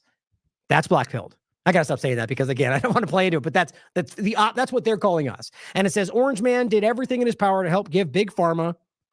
And then it says, would Orange Man have mandated the shots? As the person asked. And again, I hate this game they play where when he says vaccines and other things, he's always secretly wink, wink, QAnon said, talking about one thing over here, even though those are all Big Pharma drugs too, or however they want to break it down. Trump put this position in place. Operation Warp Speed, the emergency situation, the Defense Production Act, everything that happened is because he started it. Biden just continued the same policies and they're doing the same thing right now. They're going to hand it right back to Trump. His simple point is he did everything in his power to help Big Pharma push their poison, and he still does to this very moment, guys. He never had the authority to mandate it, but he ensured those that did could. And that's opinion, by the way, but I agree with him. Because I can't prove that he did it with that intention, but what he did allowed it to happen. That's responsibility because you're in charge. As simple as that. Trump authorized Operation Warp Speed. Well, he goes, no, he didn't. Biden utilized executive action to an unconstitutional degree. Was Trump supposed to ban executive orders? Wait, how exactly would Trump ban executive orders during Biden's administration? Logic aside, the point being, this happened during Trump's administration. During Trump's administration, shots were being forced on people, and then also during Biden. Yes, you can try to blame it on anybody else. There's also responsibility there. Wouldn't have happened without him setting this into position. He said Trump authorized Operation Warp Speed, which allowed the experimental drug to bypass years of testing. He brags about it to this very day. Trump kept Fauci in his position as well as Redford at the CDC, Robert. He allowed them to run the show in the morning updates for months. He did. And remember, he gave Fauci and Birx medals of commendation well after concern. He says, next, you're going to tell me he's a Zionist. Duh. You are purity spiraling. You see my point? Purity spiraling. So you're the one going, yes, we acknowledge all the problems, but we don't have a choice. And this guy was trying to go, but this is obvious. These are facts. He is not on your side. I just don't, again, sure, it could be a bot or it could be somebody who is so desperately lost in this one direction that they just can't see the obvious. He says, of course he's bad on many things, but the Dems are objectively worse. There you go. Simple. You've given up. You're willing to lean into a bad option because what else? I can't make that any more clear. And then Derek highlights Carrie Wedler, who who briefly worked with TLAV, and it was only because of life stuff going on that we had to break. I hope to work with her in the future, quite honestly. I think she's fantastic. He says that Derek says another intelligent, consistent woman who is not falling for the lie of statism and the Zionist Bilderberg cabal. Oh, I think she's okay. Good. No, it's no video. I was going to play it if she had it. But this person responds saying, I get that both choices are bad, in quotes, his choices. How is not voting for the less evil one going to change anything? He says, I couldn't bear the chance that communist Kamala wins. And again, you're falling into these traps. I don't have to get into the fact that neither of these people are communists and neither are even remotely leading in that direction. And they're both essentially authoritarian capitalists. The bottom line is that even the idea of communism is just government. I don't support either of any of them. All of them, as we can clearly see, both in Israel and the United States right now, that any of them can lead to the kind of centralized control that we don't want. Any of them. It's a historical manipulation to make it seem that is only the problem. And this whole conversation I've had 1,000 times. The idea that you've been convinced because of that buzzword that she wins, it's worse, you've given up. He says, I'm not in an age where I can leave my life behind and start a new one. Again, that's not exit and build does not mean leave the country or leave it. It means simply exit the broken system and build something new, whether online, whether in the middle of a field somewhere, however you see that being possible. Here's what Carrie said. Not sure who's worse. I think it might be at the end here. Oh, no, it's right there. Not sure who's worse, she says. The people worshiping the authoritarians running for office and believing they will save them, or the people who are entirely aware these candidates are evil, as they all seem to point out, but choose to vote for them anyway, out of mindless, indoctrinated loyalty to the demonstrably broken, corrupt system. Well said. It's very simple. And yes, there are other options. We're not going, screw it, we check out. No, not even the claim of abstention is what we're talking about there. That's voting, abstaining. We'll show you that in a second. But same point here. He responds by saying, and this is Derek saying we already are seeing us called black-pilled. He says, you can talk about solutions without disparaging the closest thing to a friend any freedom-loving American has. Quite frankly, I just kind of feel bad for somebody that would call, a friend. Really? That's pretty pathetic. You know these people. It's sad. That's the whole play, isn't it? To get you to think, oh, look, he's playing a guitar. He's just like me. Oh, look, he's got a dog. Oh, he loves his dog. Like, they're just trying to get you to think they're like you. Because like this. But the idea, aside from the embarrassing friend allegation, the idea of saying that he's the closest thing any freedom-loving American has? Seriously? What about Thomas Massey, for crying out loud? What about Ron Paul, or the people that are clearly far, far, far, far, far more? Now, yes, they're not running right now. His point could simply be, of the choices, well, I disagree with that too. I would argue that, and again, I don't support literally anybody running for president, or pretty much ever, but Jill Stein arguably has more of a direction that is positive in the idea of what they're pointing to. But again, I don't support them. I'm sure right there, people take that as a left versus right point, because that's the only thing they can grab onto. They're all the same to me. The problem here is that you want to believe that you know this person and that somehow his actions have shown you anything in the direction of freedom. You mean assassinating people without legal justification? You mean occupying countries and stealing their resources? You mean forcing injections on people, or rather creating the justification to do so? Come on, freedom loving? The guy has been open about his life for a very long time. Have you ever read his book? Have you listened to what he says about how he manipulates people just like this? It's just sad that people just gobble up what this career manipulator wants you to think he is. A Christian? No. A Republican? No. But who cares? Because guess what? He's the one that's going to save the world. And you know what? I really hope I'm wrong. But as Derek says, that ain't Trump. He says, is Kamala better? Is it Kamala then? Because you see, that's the only way their mind can rationalize any of this. Because when you counter signal Trump, you promote Kamala. Well, what about Joel Stein? What about Cornel West? What are other people that are arguably running? He says only people who have simplistic thinking and are still trapped in the left-right paradigm think not liking one person means acceptance of the other. It really is a pretty simple, childish perspective. He says friend-enemy distinction. Learn about it. It's just sad, right? So now you're making friends and enemies like you've ever even met these people. They're all your enemies. They all laugh at you. Now he also follows up and says, you people are counter-signaling friends, thus promoting your enemy. Same point. Simple binary thought process, right? Left or right, friend or enemy. It's not like that. The world is not like that. He says the Trump side is about a bajillion times better choice. So when you all go on about this and that connection, which we know about being bad, it is being blackpilled. So by pointing out a fact that you've acknowledged, we're helping Kamala. That was something that I didn't expect someone to say, because you see the point there is he's actually suggesting you should not talk about it. Maybe even omit it. Arguably a lie. We don't want to highlight this because guess what? It's bad for Trump. And that bad thing for Trump helps Kamala. So let's just not talk about it. That's crazy, guys. That's dishonesty at the very least. But yep, it's everywhere. I think it's important to think about, because what that shows you is a learned helplessness. That you are literally going, well, I don't know what else to do because that's it. And he sucks or he's bad or better than her. So you ultimately accept something that is the lesser of, so again, you are in a path that makes you choose something that is the least bad option. over and over and over. Do you not see that as a decline, a constant, never-ending decline? It's no surprise why we have people like this in front of us right now, as we just constantly get worse and worse and worse. The lesser. Now, yes, not maybe in your mind, it may not be the worse option at that moment, but if you're always choosing the lesser of evil, you're going to continue to go in that direction. It's a decline. As Truth Souljaw points out, Trump had 4 years to, quote, drain the swamp. And what did we get?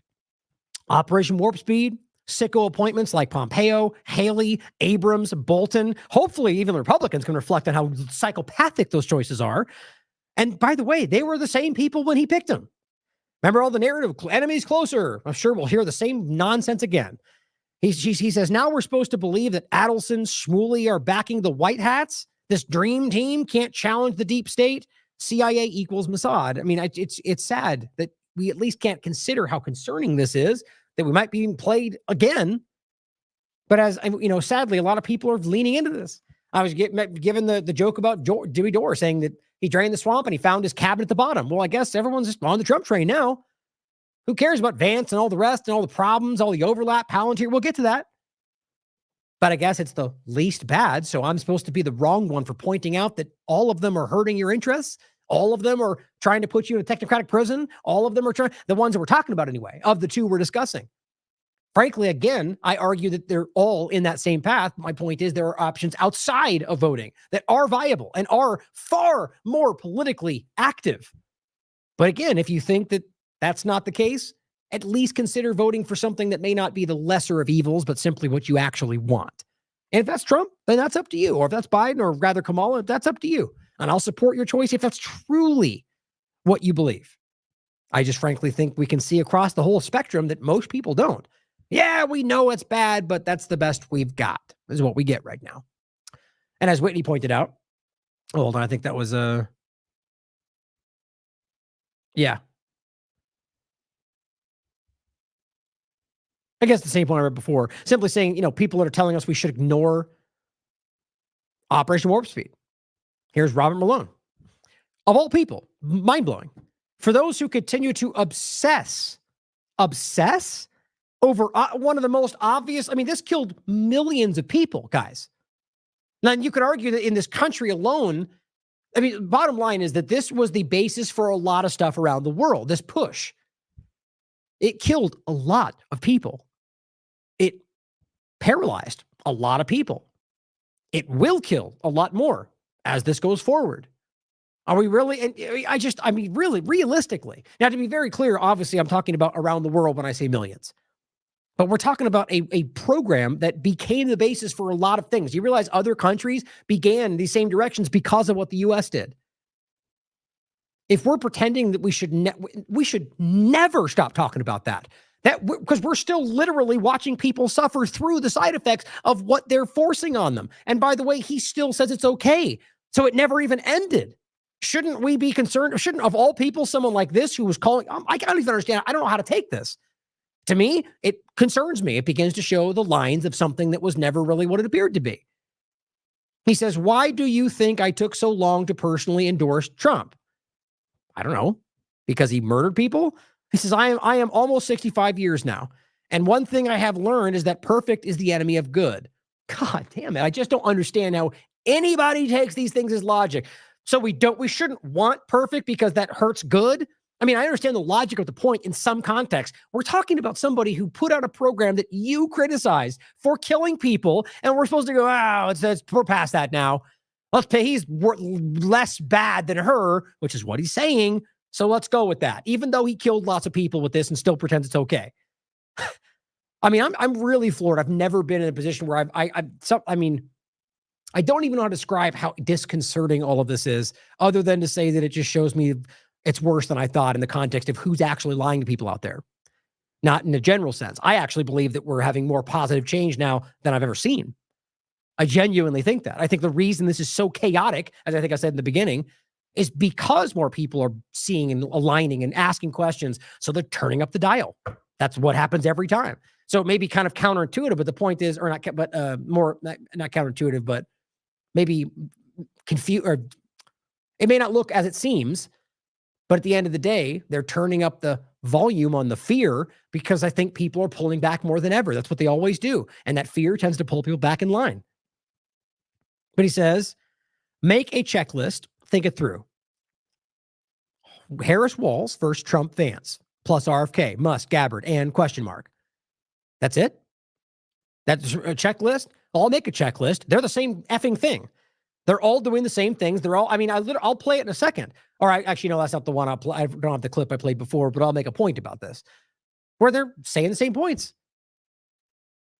I think it was actually Jill Stein that put that out, saying, look, that's, no surprise. They have the same talking points about the biometric wall. They literally are giving them the same speech, and each one thinks that that's going to counter the other plan. It's right in front of you. And because he's collecting his playing cards of people in our political establishment, we're supposed to pretend like that's going to be a change. Elon Musk is so obviously not on your side. Gabbard has shown herself to be a fallen political.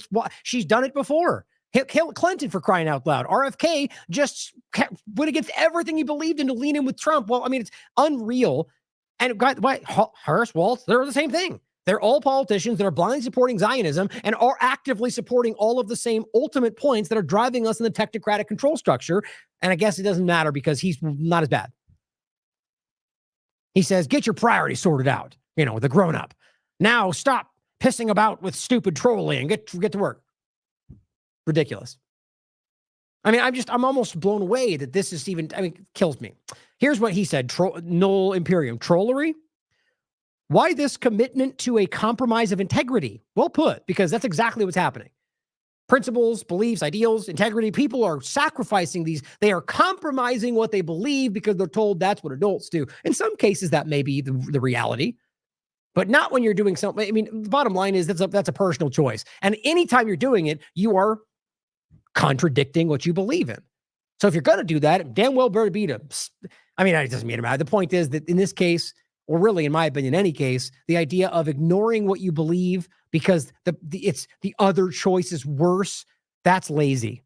That's lazy, it's counterintuitive, and ultimately, as I said before, it's ignorance masquerading as logic. He says, people died and countless children were maimed as a result of placing their faith and trust in this charlatan who still tells them it's okay. This is an individual claiming the vaccine is now being used to beat cancer. Have you not seen that?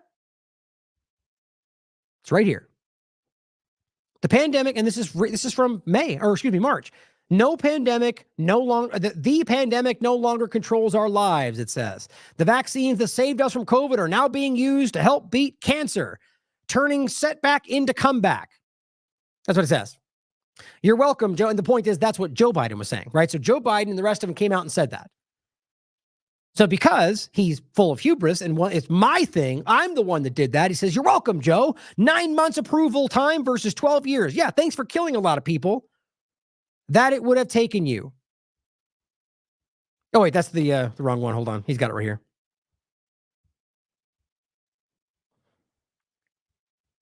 Oh, wait.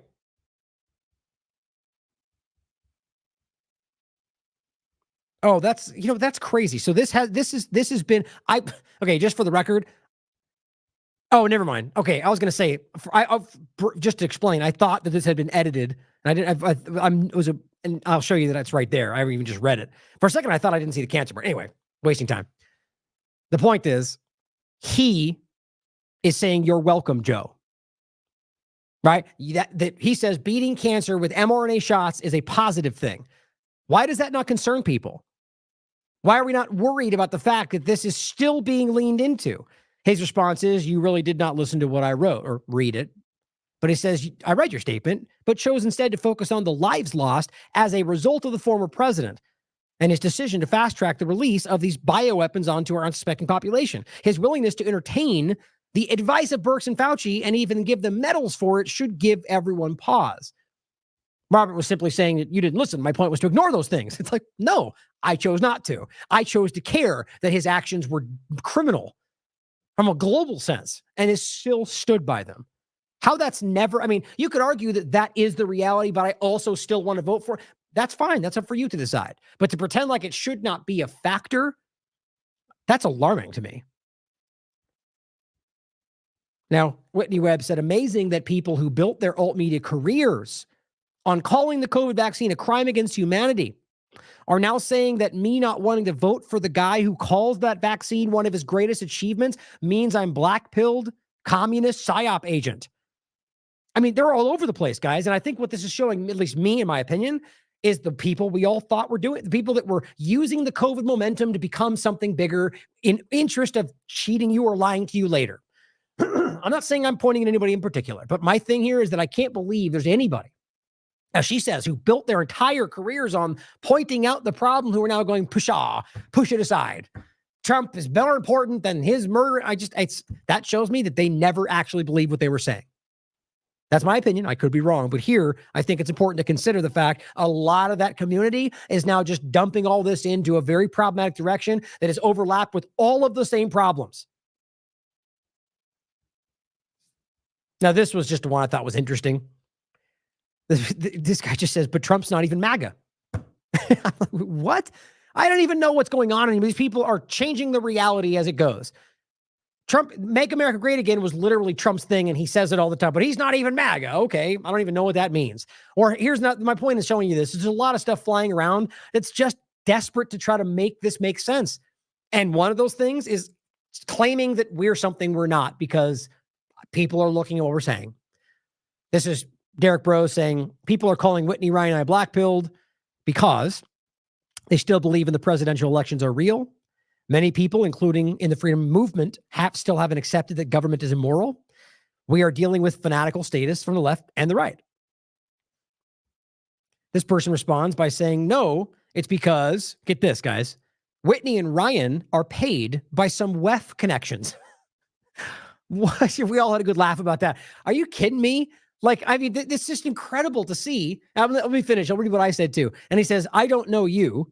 People aren't stupid. When people have wounds on their heads, radiologic scans, he's talking about something that he is claiming he's got some radio burn on his head that's from something that, I mean, we shouldn't dismiss the idea of targeted individuals. I think it's a very real topic, in fact. But I just, the idea that he thinks we should blindly start screaming what he's showing you on Twitter because he claims that, I mean, it's just, how many people out there are lying or deceiving? The point is, as Derek writes in the conversation below, we don't know. We're happy to consider what you're showing us, but the way you're doing this, saying that because you don't point this out or have me on the show that you're a lying shill, we've all dealt with that. I feel bad for them, quite frankly. But the point is, when people have these wounds, he's pointing at, and the pictures down below, the alleged reporters ignore it. It doesn't take rocket science to figure out your frauds. So this is a guy who's got a personal issue because we did not highlight. Oh, I thought it was right down there. It is in here somewhere. Anyway, it's not worth it. He posted them down below of a little like burn on his forehead that he said was, maybe it is. I don't know. That's not the point of right now. But that's why he's muted, because this guy constantly is doing this constantly. The point is, he's lying or believing that we've got WEF connections based on somebody saying something. So right there, and this is my point from before, I've already noticed this, very subjective. So I don't know why we would blindly take anything at face value from anybody, let alone somebody putting out subjective claims. And I said, these baseless accusations are desperate and show how vulnerable the two-party illusion truly is. Just in a general sense, the fact that people are having to lie about what we are, misrepresent our stance, in fact, project what they're doing onto us, I think it shows you how clearly vulnerable this whole thing is. Now we're WEF funded? I mean, I get this. It's serious. I was also just told in one of these conversations online that I apparently supported the jabs. Guys, you all should have a great laugh at how stupid that is. Of all people in this whole conversation, that I ever, not for at any moment, not it ever supported any of these, let alone the COVID-19 injection. But on top of that, that we were being funded by the very thing that we have spent the last 4 years screaming about, writing about, discussing, and we're still right now keeping up on the conversation of the pandemic accord and all of this stuff. We recently had a conversation about it. But that's the point. As it only gets more and more, maybe it's down here. No, let me see. Yeah. More and more subjective and dismissive. Now, on the point of voting itself, I thought it would be important to highlight this, as we probably will have more conversation as this goes forward about this. But Jones Plantation was highlighting John Rich with about 1 million followers saying, are you registered to vote? Millions of patriots are not. It's easy. Click on this. Okay. Jones Plantation says, you're not allowed to complain. And this is what he says in the video. Quote, you're not allowed to complain about the outcomes if you didn't vote, which is this classic, frankly, incorrect in my opinion. That's I'm going to make a joke about George Carlin. I'll play it for you, despite what this guy says at the bottom.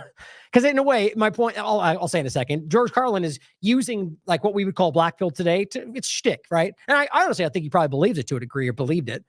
But the idea is like, we're screwed. Kind of that was always his kind of shtick. But the point he's making in his discussions, in his jokes, in his real discussions, are that it's that way because of the structure and that they'll never let it change as long as we allow them to be in control. That's kind of the point we're always making, that there is another option. But if we keep playing within this controlled system, that we're always going to get what we've always gotten. It's pretty simple. But so he says, you're not allowed to complain about the outcome if you didn't vote. And that brought to mind that George Carlin quote. That's why I grabbed it. But it says, and he writes, Jones Plantation writes, a system so great that your only option is to actively participate in your own enslavement and vote. So we can get this country turned around. Nice guy, but his insane contradictions don't even register. And it's only 2 minutes. You can listen to it. Anybody that sees through like the lie of statism or what this is, their contradictions are so prevalent and they're so right on the surface. And a lot of it ends up being rooted in sort of like a naive sort of belief that they're going to do better and we have to pick one because that's all we have. It's the same thing we always hear. This person responded saying, also, since they all sound the same, quoting a single figurehead like George Carlin, right, makes them a cult. And now, again, the fact that I'm going to play this clip in a second because I think it's perfect and funny does not mean that all we're going on is some George Carlin clip, obviously. But that's a simplified reduction down. Everybody's saying don't vote. They're all just listen to George Carlin's jokes and all said that. That's right? As simple as that. That's my point. These are the kind of things being floated out there in order to get people to go, oh yeah, dismiss what they're saying. Don't listen to it because that's logic, right? That's intelligence to disregard without considering. But he says it makes them a cult. It's a pretty extreme statement. The non-voter dialogue only works in a democracy, not a republic, of which we haven't voted in since 1950. I don't even understand the argument that a non-voter dialogue, I mean, I get the point of the difference between democracy and republic, or the point of which we haven't voted in since 1850. But anyway, there's a conversation to have right there around the differences, around the illusion of one versus the other. And the point is always it's not non-voter. There's a lot of those that exist, but what we're talking about is not just not doing anything. My point has always been about abstention. Like on the record, I'll point it out in a second when I get to the article. On the record, voting abstention.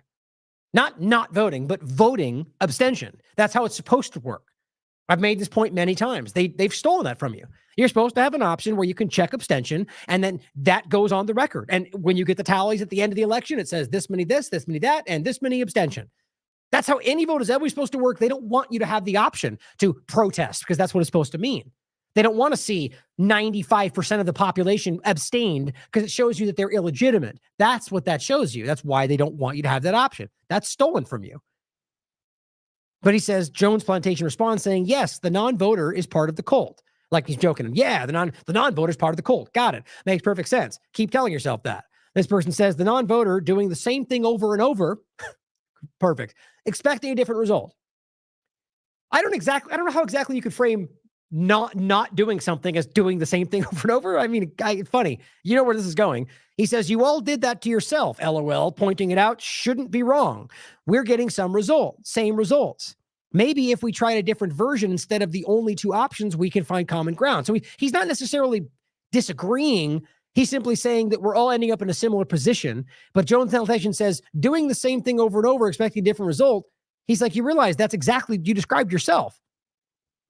He says, voting in a greater evil, lesser evil democracy, mainstream, don't vote you, which is not actually what I've seen Jones, that's not what he said. I've seen him discuss this.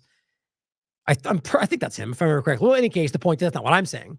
He says, you move your show one person, your movie only shows one person and what happens with that evil. Maybe we need to have another choice not connected to either. Anyway, conversations like this are actually fruit. Let's have an actual conversation about how we can come to common ground. I love things like that.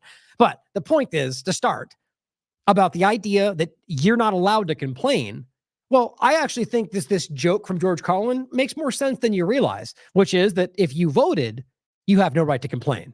For those of us that are either one of the people, which again is the largest voting bloc in this country, people that don't even participate. And I think a lot of them, if you actually ask, are out of protest or because they don't think it's honest, or because that this system, that's not all the choices, right? That's where abstention would come into play.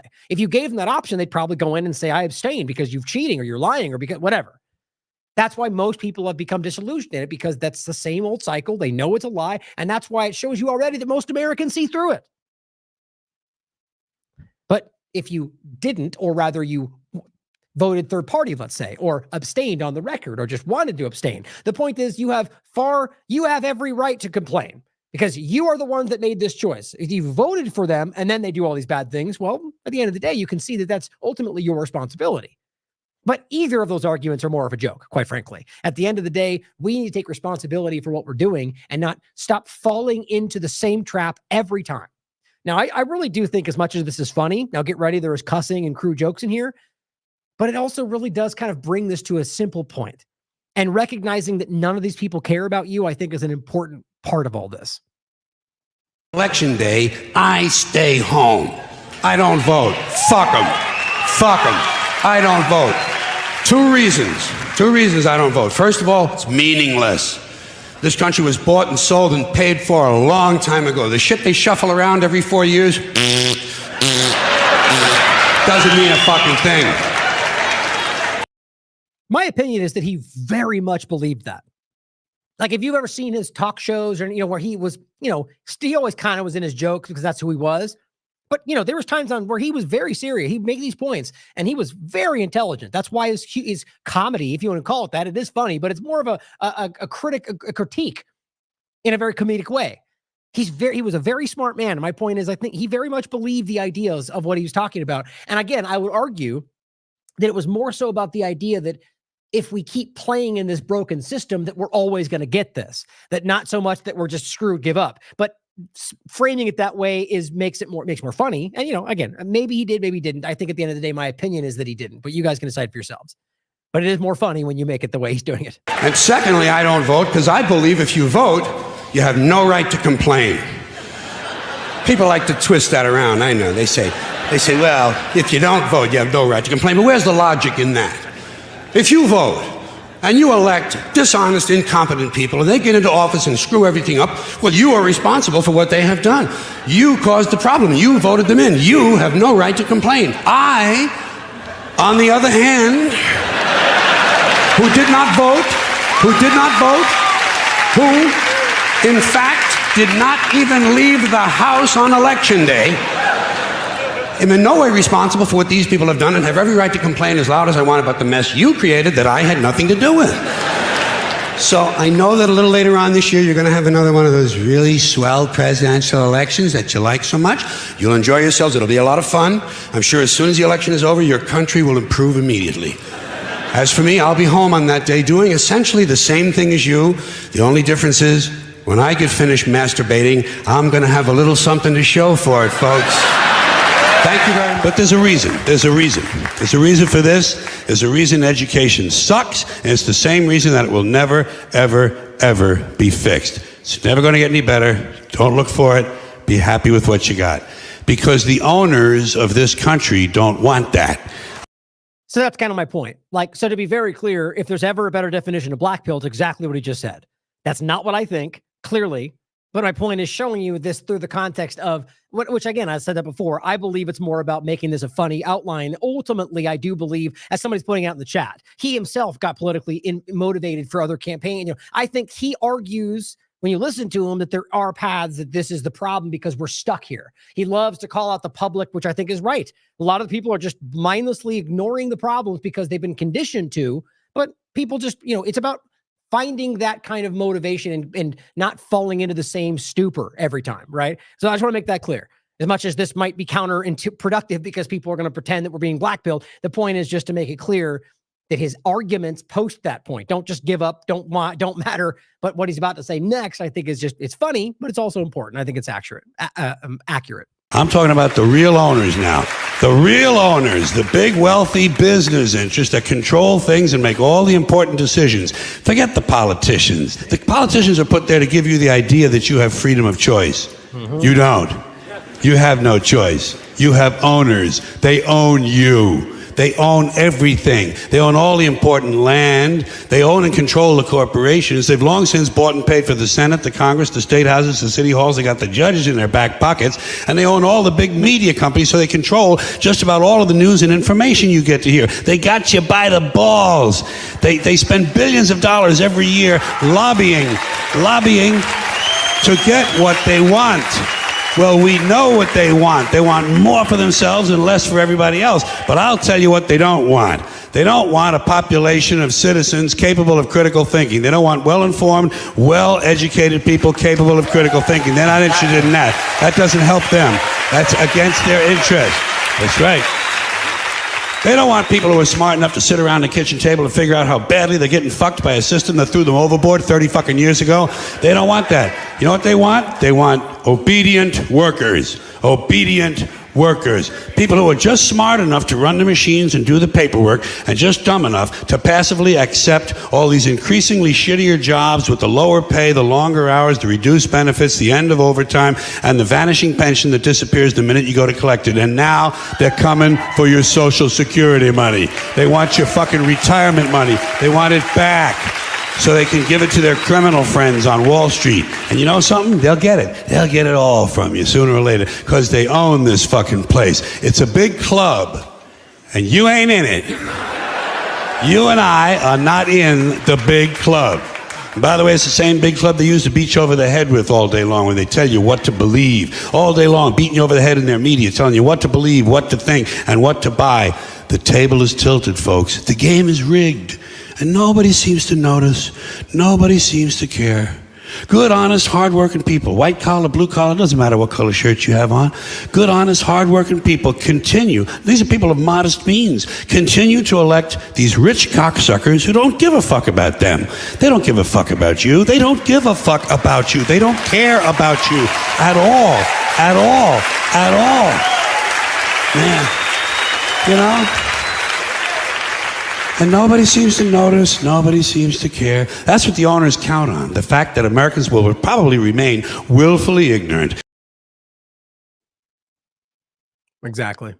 I'll include the video to watch. There's a compilation here, 8 minutes full. I'll include for you. But, you know, ultimately, what's he talking about? The oligarchy, right? So let's consider what we're talking about here. Well, walls and carrots are obvious. Rich politicians that clearly don't care about the average person. But then you got Trump, who's a very wealthy individual who clearly is shown himself to be what we've already talked about. You've got Elon Musk, who's a very, very wealthy technocrat, oligarch, military contractor, technocrat, you know, the Great Reset kind of check every box. Then you've got RFK Jr., a classic elitist. You know, these are all exactly what he's talking about. Now, maybe we can consider that they're actually trying to change something from maybe, but to blindly accept that as the only choice, because what else? I mean, it's lazy if nothing else. I mean, we have to be able to try. Like nothing that is worth doing is ever the easy choice. This is the easy choice. You're falling back and going, well, I'm just going to check that box. You can only imagine what George would say about you today if you were telling him what your choice was. Now, I've already kind of said it, but the point is, I will include this as I've done it many times before. But a lot of talks about this. As the title is for this show, Why Your Vote No Longer Counts, the True Power of Abstention. And at the time, election fraud are already underway. This was 2018. The bottom line is that abstention, as I said, is something that needs to be there. Like jury nullification, it's something they've stolen from you, that you're supposed to have a right to circumvent them. Nope. Not in a representative government we pretend we have, right? Except where they take out all of your representation. The idea clearly is that there's something that's supposed to be there so that we can have an indication if people are abstaining for a variety of reasons, usually out of protest, out of concern that there's something wrong with the process, that there's cheating that went on, whatever it is.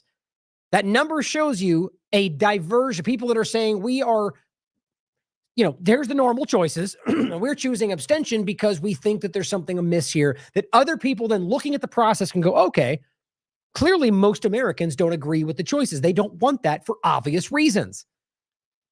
The point is that if it was there, it could show that more people are interested in other directions, which, by the way, would then open the door for a third party to actually have a chance. It does right now, arguably, if you believe the voting. And I'm talking from within that context, by the way. Again, my point is always there. I don't believe your vote translates to the outcome. It should, and it could in a real representative government. But in the context of if it might have an effect, the point is that this is there for you to be able to protest. And my point is, knowing that it's broken, in my mind, that's what I would go and do. I'm abstaining on the record, which means I'm active in a lot of other ways. They're far more effective, by the way, as well. That means I'm active on the ballot for saying, I think this is broken. The problem largely for those that might want to vote third party is they've been convinced that it's fruitless, that if you do it, you're only going to give it to the one you don't like more, or you dislike more. But if you at the last election, you saw 70% or 40%, whatever it is, abstaining, you'd go, well, shoot, maybe there's a possibility here. That's why a lot of people who actually believed RFK was going to do what he said thought, I mean, why wouldn't you keep going? Your whole stance, which I'm going to get to in a second, is that they're all bad. And Trump said the same thing. Trump on the record said he'd rather have Biden as a vice president before this happened because RFK was whatever he called him. Typical Trump stuff. Now he takes him. The problem, clearly, is that these people are actively challenging, like, you know, what I was going to say is ultimately that RFK Jr. should have stuck it out, gotten to 5%, which I guarantee he would have, and started a new party. How is that not positive change? Look, fine, okay, so Trump or Kamala, whichever one you don't want wins. Surprise, surprise, it's going to go in the same direction it was going anyway. That's the whole point we're trying to make. I hope I'm wrong, but I think history shows that. But if you start a new party, well, the next time around, maybe we could actually have something happen. See, they don't want to allow that. So acting like the adult in the room would ignore that possible change because it's not immediate. It's not right now. And Kamala's going to end the world. Well, guess what? The other side says Trump's going to end the world. And that's how that always goes. But of course, logic at this moment is being called black pill. So let's ignore it. But obviously, I think ultimately this is something you should consider. We have the idea of, this is why one of the many reasons I believe and want to work with Derek Brose. As you guys know, he's a writer for The Last American Vagabond. And one of the conversations he's been doing long before TLAV work is the idea of exit and build. He wrote a great article for TLAV, by the way, about kind of like challenging that idea. You'll own nothing and be happy. The point is the opposite. Right. And and again, to be clear, exit and build is not just about moving into a homestead. That's clearly one of the viable possibilities, but it's simply about exiting the system. And if you listen to this, if you read these writings on it, it's very thorough. It's very detailed. There's a lot of different people think this just means check out, who want to see it that way and ignore the bigger picture. If you think that and you go through this information, you'll feel pretty sheepish because it's very detailed. And the idea is simply in all of the different possible ways, exiting from the system. And again, you could mean that politically, you could mean that from buying things out, with solid, with sound money, growing your own food. I mean, there's all sorts of ways you could pull out of the system, whether that's grocery stores or, you see what I'm saying? There's all the ways from the normal control structure that you can choose to exit. And then while that is happening, you can try to build new things. Build a co-op in your area where your community can get food. I'm thinking still food, but you see what I'm saying? Like build outside of that structure. The problem is that everything that they do in this discussion represents a challenge to the control structure. And guess what? The managers of the status quo, the left and the right, and all the ideologues screaming that these guys are the only choice, don't want the change.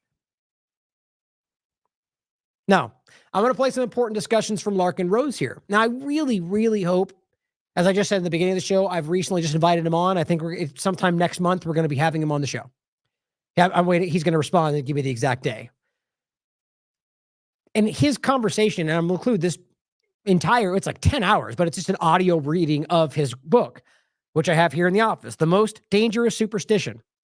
Very important to consider. At least consider. And you don't have to, rate it, I recommend. You don't have to listen to 10 hours of the content if you don't want to, but listen to these clips at the very least and ask yourself if he's making sense.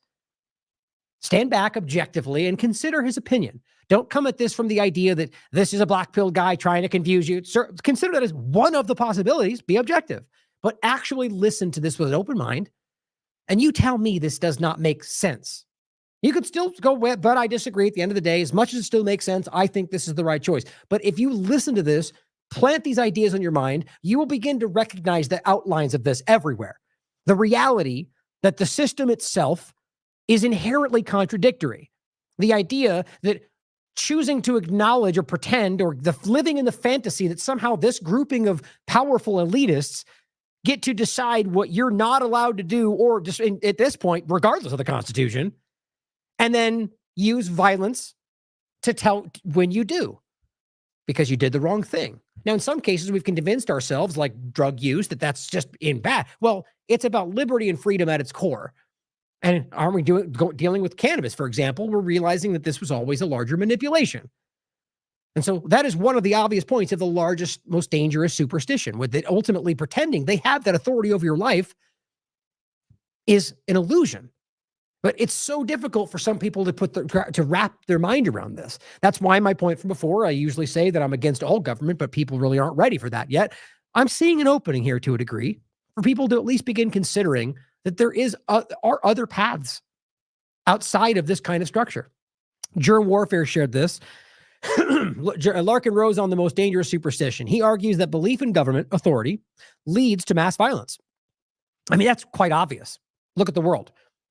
War, I mean, violence and war and conflict will always happen, I think. Groups will collect, they'll have different agreements, but the idea of mass violence, world wars, nuclear weapon use, torture, that kind of, these are state driven. These are state control. We're talking about governments that are acting with your authority to do these things to people in the world. Look at what Israel's doing. Look at your U.S. government supporting what they're doing. That's your support. The consent of the government is being used to murder children in Gaza right now. Is that what you voted for? No, it doesn't matter, because they don't ask you what you're voting for. They want your consent. So whoever has it can keep doing the same things they've always been doing. He says it leads to mass violence, oppression, and enslavement because people mindlessly follow orders from those in power, like a cult. Exactly. Larkin insists that individuals must take responsibility for their own actions and stop bowing to government control. In other words, you can't vote your way to freedom and prosperity. The sad thing is, so many people, and some that may think they have good intentions, argue that this is naive. And, maybe it is, but I would argue at least consider the possibility and recognize a way out of the same thing that you actually feel helpless about. Same old cycle of lesser evil.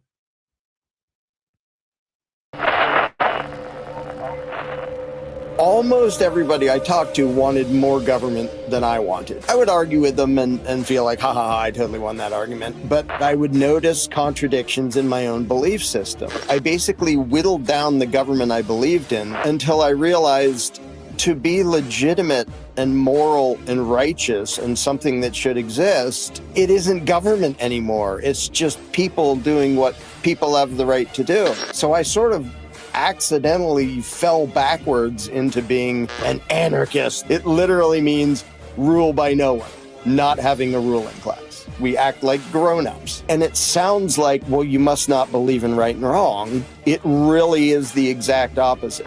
Because theft is wrong, it's also wrong when government does it. When you're advocating an authoritarian ruling class, you are going against what you know to be right. You've just been taught that there's an exemption for the people in this weird monstrosity called government. What I do is try to convince people to actually adhere to their own moral code and apply it to everybody. It's how long are the people going to imagine an obligation to obey the worst people in the world? Without lots of people doing that because they think government's legitimate, none of the tyrants have any power. Government means the exercise of authority over a people or place. Authority is the key to it, because authority means the right to rule.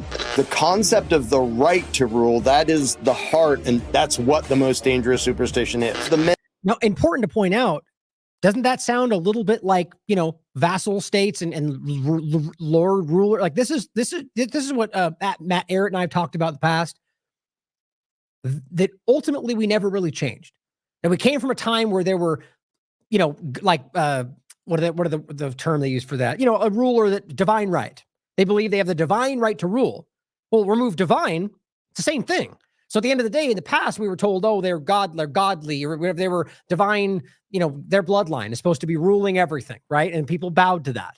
And eventually it got to the point to where people no longer were, whatever reason, were no longer okay with that. Slowly changed, and all of a sudden they convinced us that we were the ones choosing But we recognize, I mean, you can go specifically to the bloodline discussion and find how alarmingly weird it is, but that every single president, save for a few of them, have related to the same bloodline. It's not a joke.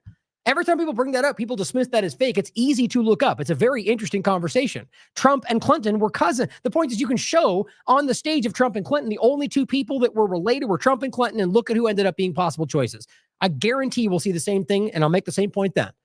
Now, that doesn't have to, it could be coincidence for all we know, because, who knows? They all intermingle with bloodline. Who knows? The point is that we can see a clear line from people that pretended they had a divine right to rule. Now we just switched into an authoritarian government situation where they have a right over us. And then we pretend we're picking them, but are we? Which is the crux of the point. And it's the most dangerous superstition is the idea of the authority, but the voting part of it is how we grant them that authority, or at least keep the illusion going. Very important to consider. But Matt's point, and we've talked about before, is that with the WHO and the World Economic Forum and all that's happening, his argument is that that same power structure that's always really been there have made the choice that they're now going to step back out of the shadows. The technocracy is going to show itself and say, look, we need to take control, whatever it is, that we're going to step back out and say we need, and that's what they're representing as the pandemic accord and all the stuff they're working on, which is centered around the idea of pandemic, but really it's just about global influence, a control structure from the top that it gets to dictate. And then all of a sudden you end up in a forever emergency. And then, you see what I'm saying? Either way, whether his opinion is wrong or not, we can see that the right to rule has never really gone away. Mentality is the source of all of government's power. That's why what people believe is the thing that matters. If people stop believing in an obligation to obey, when enough people stop believing that, any empire falls over. Your empire's just doomed. It's one of the hardest things for people to realize. The difference between what most people call their God and what most people call government is that most people actually believe in government. It makes normal people cheer for their own enslavement and the enslavement of everybody around them, thinking they're being good, law-abiding taxpayers. It's weird to watch.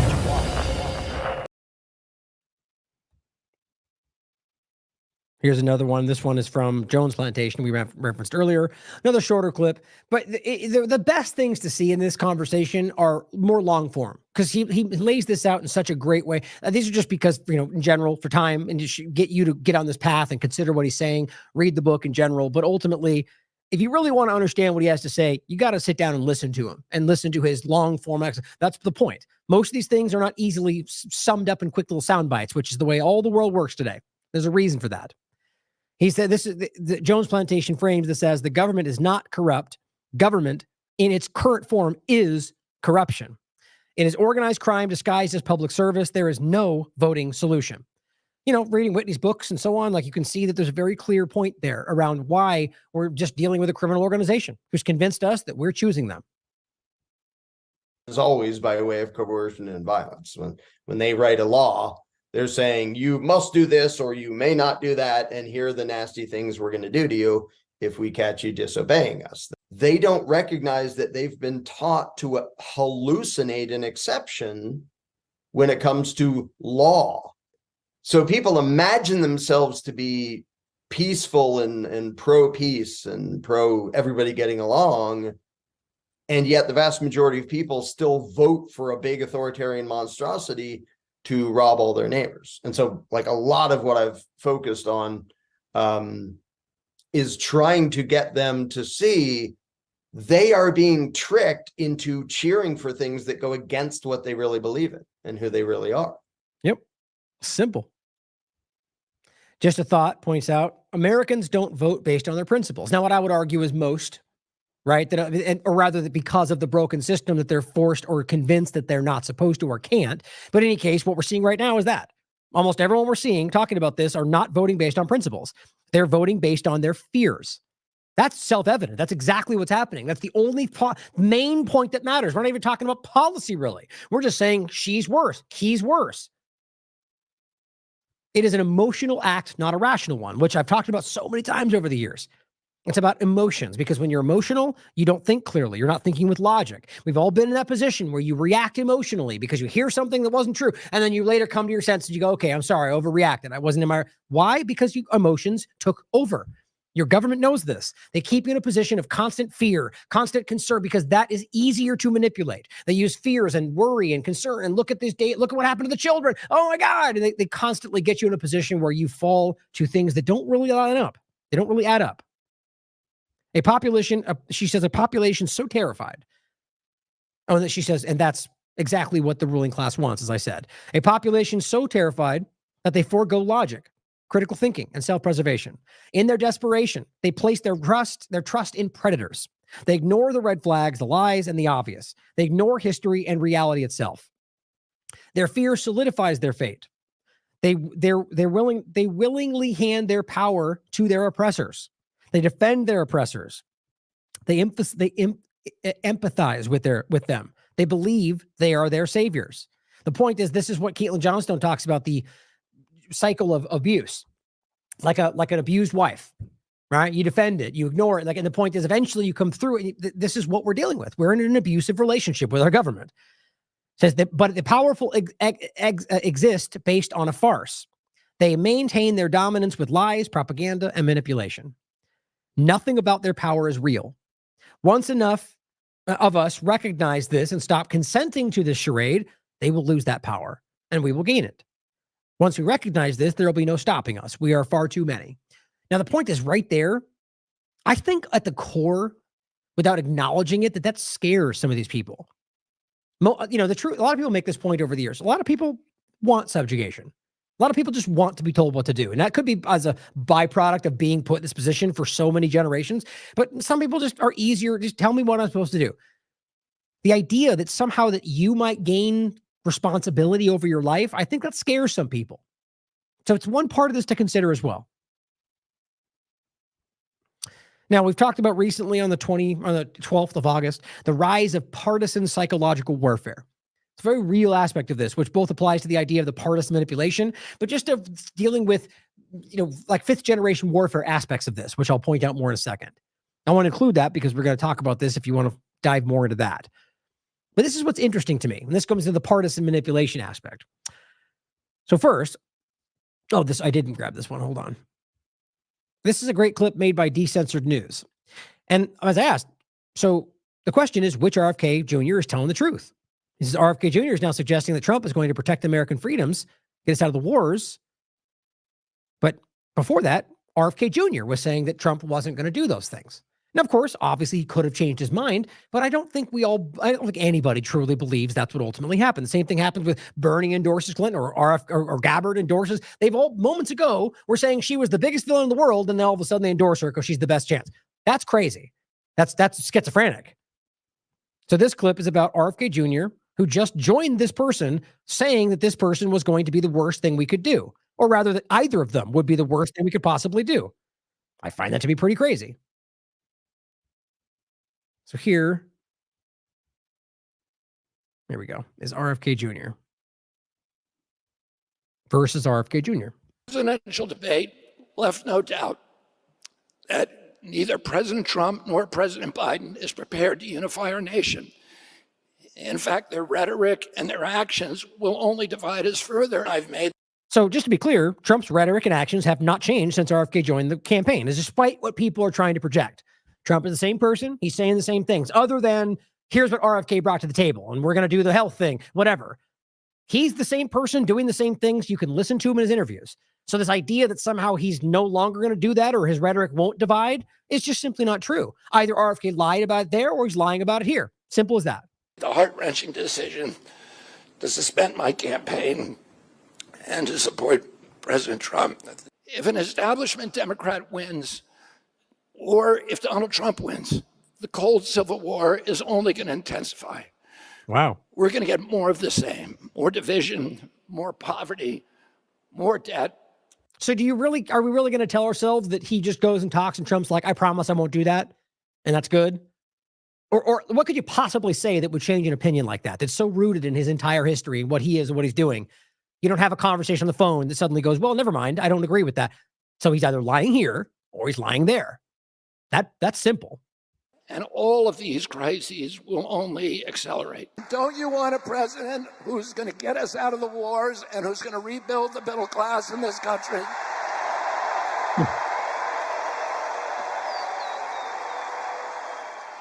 He put a Goldman guy in charge of the Treasury Department, an Exxon CEO in charge of State Department, a pharma president in charge of HHS. Which, by the way, in different ways, he's doing the same thing right now. Just we're not in the COVID pandemic focus discussion right now. We're on the Technocratic train. So you're going to get Palantir and Thiel and Musk. That's what's happening. It's the same damn thing, which sadly, if we don't do it now, will become relevant, or you'll be recognizing that 4 years from now, looking back and going, yeah, sir, wonder why Palantir rules our life now. Wonder why that's controlled. Wonder why we only are able to exist on social media. I hope I'm wrong. A Verizon lobbyist in charge of the FCC. Don't you want the regulatory agencies to be free from corporate corruption? And that's what President Trump told me that he wanted. Coal and oil. Somebody pointed this out to me, by the way. If you watch his whole thing, and the parts where he's on stage with Trump, he's very careful about what he says. He doesn't say Trump will do this. He said, Trump told me he wants that, or like, listen again. And that's what President Trump told me that he wanted. That's what he told me he wanted. That's a very interesting way to frame that. Now, it means nothing, maybe, I don't know. But I think if we're paying attention, people don't want to believe the newer guy is a politician. They're all politicians, and they know what they're doing. They say things in very, whether it's a legal discussion or, whatever it is. That's simply what he told me he wanted. Maybe he's lying, though. I don't know. Like, that's not a very definitive statement, and yet it's, maybe it's just very Trump-esque, right down the middle. You can believe what you want. Coal and oil lobbyists to run EPA and the Department of Interior, respectively. A big ag robber baron as the head of the Department of Agriculture.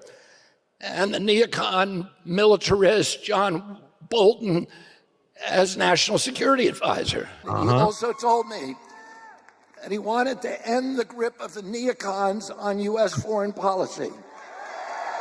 I mean, this is just like lock her up, JFK. He's just telling you what you want to hear, guys. What they're doing is addressing all of the things that we're saying he's going to do. That's what they did last time. Remember, Trump is good at this. We were over here going, the solution's going to be worse than the problem. And then like 3 days later, he comes out and goes, I promise that won't. And then that's literally what happened. He's just listening to you guys. He's listening to what you're saying, or rather what his critiques are. And then what his audience tells him, where they go, he comes out and says, I promise this. It's just words. I hope he's going to do it, but look at what happened last time. I don't know why this is so hard for some people to why do. It's because they don't want to hear it, which means it's not an honest conversation. I'm not a fan of President Trump. I want to beat him in a campaign on a level playing field. I want to talk about his issues, about locking down the economy, shutting down 3.3 million businesses, about running up a $34 trillion debt. Yeah. About engaging us in forever wars and doing favors for Wall Street. Right. Yeah, that's what happened, guys. It just change all of those things. But what's interesting, right? How long, ask yourself right now, how long until these people begin to become Trump enemies, just like the last time? Every single Bolton, Pompeo, every one of them eventually became kind of adversarial with him or became the enemy, despite them being we got to have the enemies on the inside to fight the inside, whatever. I hope I'm wrong, but at the end of the day, I think we're going to see some differences here because these people, at least on the surface, are not even remotely the same thing. You want a president who's going to get us out of the wars and who's going to rebuild the middle class in this country. His pick as vice president is a salute to the CIA. Yep. And to the intelligence community and to the military industrial complex. Their gravy train is going to continue. So you could have framed this as he's just simply telling you the truth at this point because maybe he thought he was going to be wrong. I don't know. But it is the truth. It's obvious. So those things don't just go away because he suddenly worked with Trump. Vance doesn't become somebody he's not without the same background because he decides to jump in with Trump. It is there. Are you going to actively campaign for President Trump? Yes, I will. I'm going to work to get him elected. He reauthorized FISA and the Patriot Act. President Trump shut down 3.3 million businesses. President Trump said that he was going to run America like a business. And he came in and he gave the keys to all of our businesses to a 50-year bureaucrat who'd never been elected to anything and had no accountability. He closed down 3.3 million businesses with no due process, no just compensation, in violation of the Fifth Amendment. Now, to be clear, I'm sure there's people that only want to hear one, see it the way they want to see it. The reason this is being played is because of how they're all like this. It's all games and illusions, and this is them manipulating. Kamala, Waltz, they're all the same thing.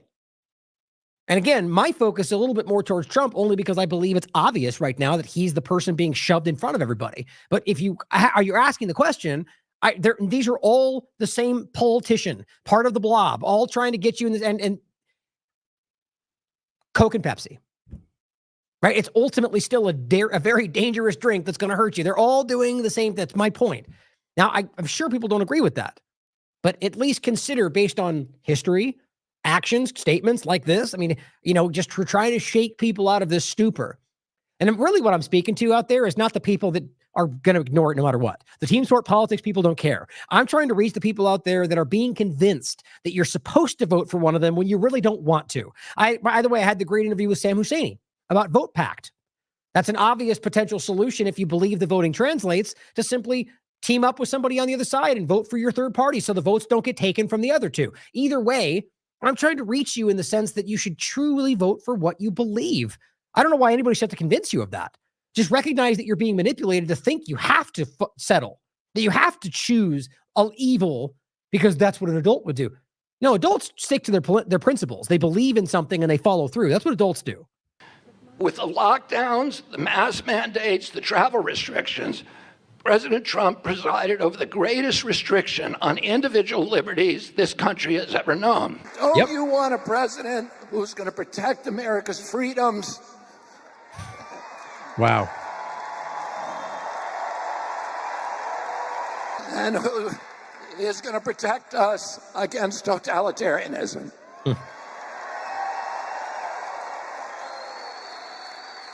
He didn't stand up for the Constitution when it really mattered. He broke his promise to declassify the JFK assassination files. And as Whitney pointed out, remember, declassify is not the same as unredact. That's just another level of the game these days, right? So yeah, here's 400 pages of basically black lines. Good, they did the same thing where they gave you something, but nothing really changed. It didn't change the dynamic. It didn't change and give you anything new. It just gave you something that wasn't there before that doesn't add anything. That's what they do. He promised again. I mean, it's really just a sign of insanity, if you want to call it that, doing the same thing over and expect a different result, that somebody who's already lied to you. But of course, the narrative from their side is that it wasn't a lie, it's something else changed, and here's the different situation. The Democrats wouldn't let him or whatever. But at the end of the day, there's a lot of examples like he's calling out where he simply did not do what he said he would. So you can call it a lie, you can call it something else, but an honest person would go, well, okay, I'm going to hear what he's saying and take it with a grain of salt because maybe it won't happen like last time. That's not hatred. That's not anti-anything. That's just being objective. Same with the other thing, is being framed like something else because I think it's dangerous to the ultimate status quo. President Trump also assaulted the First Amendment, or failed to defend press freedom when he continued President Obama's persecution and prosecution of Julian Assange. The Trump White House also went after the Fourth Amendment prohibitions against warrantless searches and seizures with its intrusive track and trace surveillance systems and obliterated our rights to privacy in this country. Don't you want a president who's going to protect America's freedoms and who is going to protect us against totalitarianism? President Trump's beloved Operation Warp Speed shut down jury trials for any corporation that was involved in COVID countermeasures. Here's what the Seventh Amendment says. No American shall be denied the right of a trial before a jury of his peers in cases or controversies exceeding $25. There is no pandemic exception. So in case you missed that, it's just one of a million different examples, being facetious, a lot of examples where that's just simply unconstitutional, guys. There's no way around that. You don't get to go emergency but they did though. And that was Trump. That was the emergency that contradicted or circumvented your Constitution. And they all went, and then here we are. We have never come back from that. It's one more step in the same direction. He's just one more player pushing this board further and further. That's all this is. The bottom line is that was unconstitutional. Like his conversation about your Second Amendment, or we'll take the guns, we'll do due process later. Yep. Yep, Rittenhouse's comments were actually true, despite his being screamed at by MAGA to fall back into line, because that's certainly honest. No, he clearly said that. And there are clearly issues with different stances he's had. He's the one that made bump stocks. There's so many things. But we all just see what we want to see if you're trapped in the paradigm, guys. And that's what this stuff is trying to break through. There are other solutions outside of these controlled players. To think not, or only think you only have these choices, is where the illusion is. Waiver of the Seventh Amendment for corporations that were involved in countermeasures meant that no matter how reckless the corporation behaved, no matter how negligent it was, no matter how toxic or unnecessary the ingredients, no matter how shoddy the testing, no matter how grievous your injury, you could not sue that company. They had a ticket to make anything they want without any kind of accountability. And don't you want a president that's going to make America healthy again? Man, what a contradiction. President Trump has told me that he wants this to be his legacy. I'm choosing to believe that this time he will follow through. Oh my God. What a great way to end that. What a great clip. Choosing to believe. Well, I hope he's right too. I'm just not naive, I guess, to just I'm not going to put my hopes on somebody who already showed they didn't follow through and just hope it happens again. Even if you want to believe that's RFK's best option to maybe have a difference in this, I completely disagree. Something's right. If you believe in him and him actually starting a party that might actually change the broken system, that would be possible, real change. Not falling into the same hamster wheel and expecting a different result. Now, Robin Suggs also adds, and which Trump is telling the truth, right? Because Trump said RFK Jr. is a Democrat. Plant. That's what he said. A radical left liberal who's been put in place in order to help crooked Joe Biden, the worst president in the history of the United States, get reelected. There's plenty of those going around, guys. Look, here's one from Truth Social. The idea that we can't think about, again, either Trump is just saying this to be like, he's my political adversary, so I'm going to lie about him, if you want to see it that way, or he was telling the truth and now you're okay with that. How do you make sense of this? You can't just keep going, well, that's politics for you. They all lie. Well, okay, that's our point. So you're going to pretend like we're going to trust these people when all they do is manipulate, lie, and undermine? Isn't that George Carlin's point or Larkin Rose's point? Yes. You're engaging with explicitly criminal enterprise. They are openly dishonest. And we all just give them a pass because it's the most dangerous superstition. Here's the clip of the Truth Social. He says, I lived with RFK Jr. in New York and watched him convince Governor Cuomo to make environmental moves that were outright nasty. Upstate New York has not allowed to drink and frack as Ohio, Pennsylvania. Oh, good. So we stopped fracking. What a monster. Because that's my point. Trump he's not about, the idea is this is about big business. He's always been like that. And so he's going to care about what other business interests are desired. Money, making money. So all these people that pretend like RFK is going to influence, I hope so. I don't think that's the case. Upstate New York, and it goes on to say, because of this, prices have skyrocketed all over the country, but especially upstate New York. Energy costs are the highest in the U.S., with the exception of California, run by Gavin Newsom, the worst governor in the states. He says, I even take Biden over RFK Jr. That's what he said. This is August 26th, guys, because our country would last a year or two longer prior to collapse. That is, April 26th. But it would be dead either way. Is that how you talk about? And he says right here, his views on vaccines are fake. Fake. Why? Because he undermines Trump's legacy of making the injection that saved everybody's lives. I just don't know why honest people can't see how unnerving this is. This is not honesty.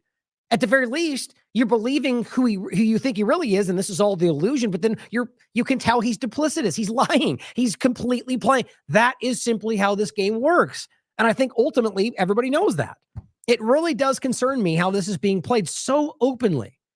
So either of them hate each other, or Vance said Trump was the worst person alive. Now they're all, how do we not see what that shows us? It's all a game. Now, Decensored News points out, then this is, and here I'm going to show this again in a minute, I think, or we might have to cut this a bit short today based on time. I might have to push the other Israel stuff off to more Israel conversation tomorrow, but I'll mention that at the end. Here's what RFK Jr. said 5 hours ago. BitChute says, we at BitChute respect the courage of Elon Musk in his stand to protect the voices of Brazilians. Yuck. That's too bad. I just don't agree with that at all. I think I might get to that point here. I think that we're being played, frankly. I think BitChute is going in a positive direction, but I know maybe we can disagree. Maybe I'm wrong.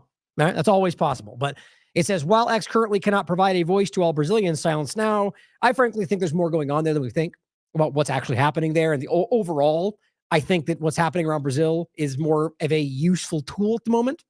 That whether or not Elon is helping them use Twitter, that they're not, the Twitter itself or Elon himself are not some kind of fighting for free speech element. I think it's verifiably true. Based on this one statement here, easy to see what RFK says. But he says, we invite all silence to join BitChute, blah, blah, blah. He says the best way to avoid being silenced is to create content on multiple platforms. I agree with that, which are committed to the protection of free speech everywhere, which I think BitChute is. That's pretty clear based on how you can look, and there's some pretty rough things in those comments. They allow people to say what they want, which sometimes that means bad things. That's free speech. Twitter is not like that, period. And I'll make that case here, actually. RFK Jr. literally says, freedom of speech without freedom of reach is not freedom of speech. He actually just said that. And as Decensored News points out, well, okay, then why did you praise X, which has an explicit policy of freedom of speech, not reach, as a bastion of free speech 15 days ago, which he did. The bastion of free speech called X must be protected. I mean, guys, so are we, like at this point right now, we must be feeling uncomfortable if you are just not checking out because this shows you something you don't want to see. This is wild. They're all liars, apparently. Nothing is sacred. There are no principles. It's all just control. It's all just, we're on one side, now we're on the other, follow me. Doesn't that concern everybody? Now here, I wasn't going to play this, but let's play this since that's exactly what's going on here. I think it was this. Yeah, here we go. This is a clip from Casey Wright. Yacarino versus Yacarino. I was shocked by the evidence uncovered by the House Judiciary Committee that a group of companies organized a systematic illegal boycott against X. Of an open feedback loop for the advertising experts in this room to help develop Twitter into a place where they will be excited about investing more money, product development, ad safety, content moderation. That's what the influence is. That puts your global town square, the one place that you can express yourself freely and openly. We have built content moderation tools that have never existed before at this company. If you're going to post something that is lawful, but it's awful, you get labeled. At long-term risk. People are hurt when the marketplace of ideas is constricted. And we've introduced a new policy called freedom of speech, not reach. Well, look at that. Well, that's embarrassing. How does that work out?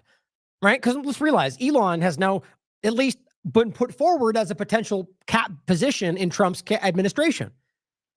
Either way, he's clearly a central role in this whole new Republican push. So how are we making sense of this, guys? If he's saying that, which by the way is correct, look, it still says K24 right there. It's funny. Freedom of speech without freedom of reach is not freedom of speech. Guys, that is a basic concept. As Sam Husseini said in our interview before last, there's a precedent for that. If you have freedom of speech but no reach, then you don't have freedom of speech. There's already been a precedent set. They're one and the same. Or at least RFK, I guess, unaware that they're doing that, is aware of that at least. And so here here's Elon saying the same thing. The new policy is freedom of speech, but not reach. So you don't believe in freedom of speech. And this should be self-evident because they're literally censoring people all over the Israel conversation because the ADL and Israel themselves are completely controlling this platform when it comes to that. I've seen this 1,000 different ways. They have said themselves they're working along with the ADL. They said on the record in their own lawsuit, they've complied with 87% of some, or rather that was in the lawsuit, they said that GARM's standards, they've met, if not exceeded, every one of them. That's in their own lawsuit. Again, the whole GARM thing, I think, was a complete manipulation, but different conversation. They've also been shown to meet at least over 80% of the government demands. So we're all being played if we think these people are acting in anything other than the same system we've always seen. It's just being given a facelift like the two-party illusion in general because you're all out there listening, because of you out there going, yeah, there's something wrong. And that is more than you think. Everyone out there actually begins to see this, and it's causing the two-party illusion is feeling vulnerable. And that's why this is happening, in my opinion. That's why the volume is getting turned up and people are starting to get more and more uncomfortable, because when that happens, people fall back into line. I just think that's wild. And just a thought also points out, it's impressive how the establishment got all the RFK supporters, well, some of them anyway, who opposed endlessly vaccinating themselves to support the guy who gave us Operation Warp Speed. But hey, Robert Malone said, shut up about that. It's not important anymore. Because that makes sense, right? Well, here to talk about the digital ID aspect, which I think is very important to this, because the whole idea that we're talking about on the side of the technocracy march is that these people represent the most obvious representation. That doesn't make they represent the most obvious position driving us in that direction.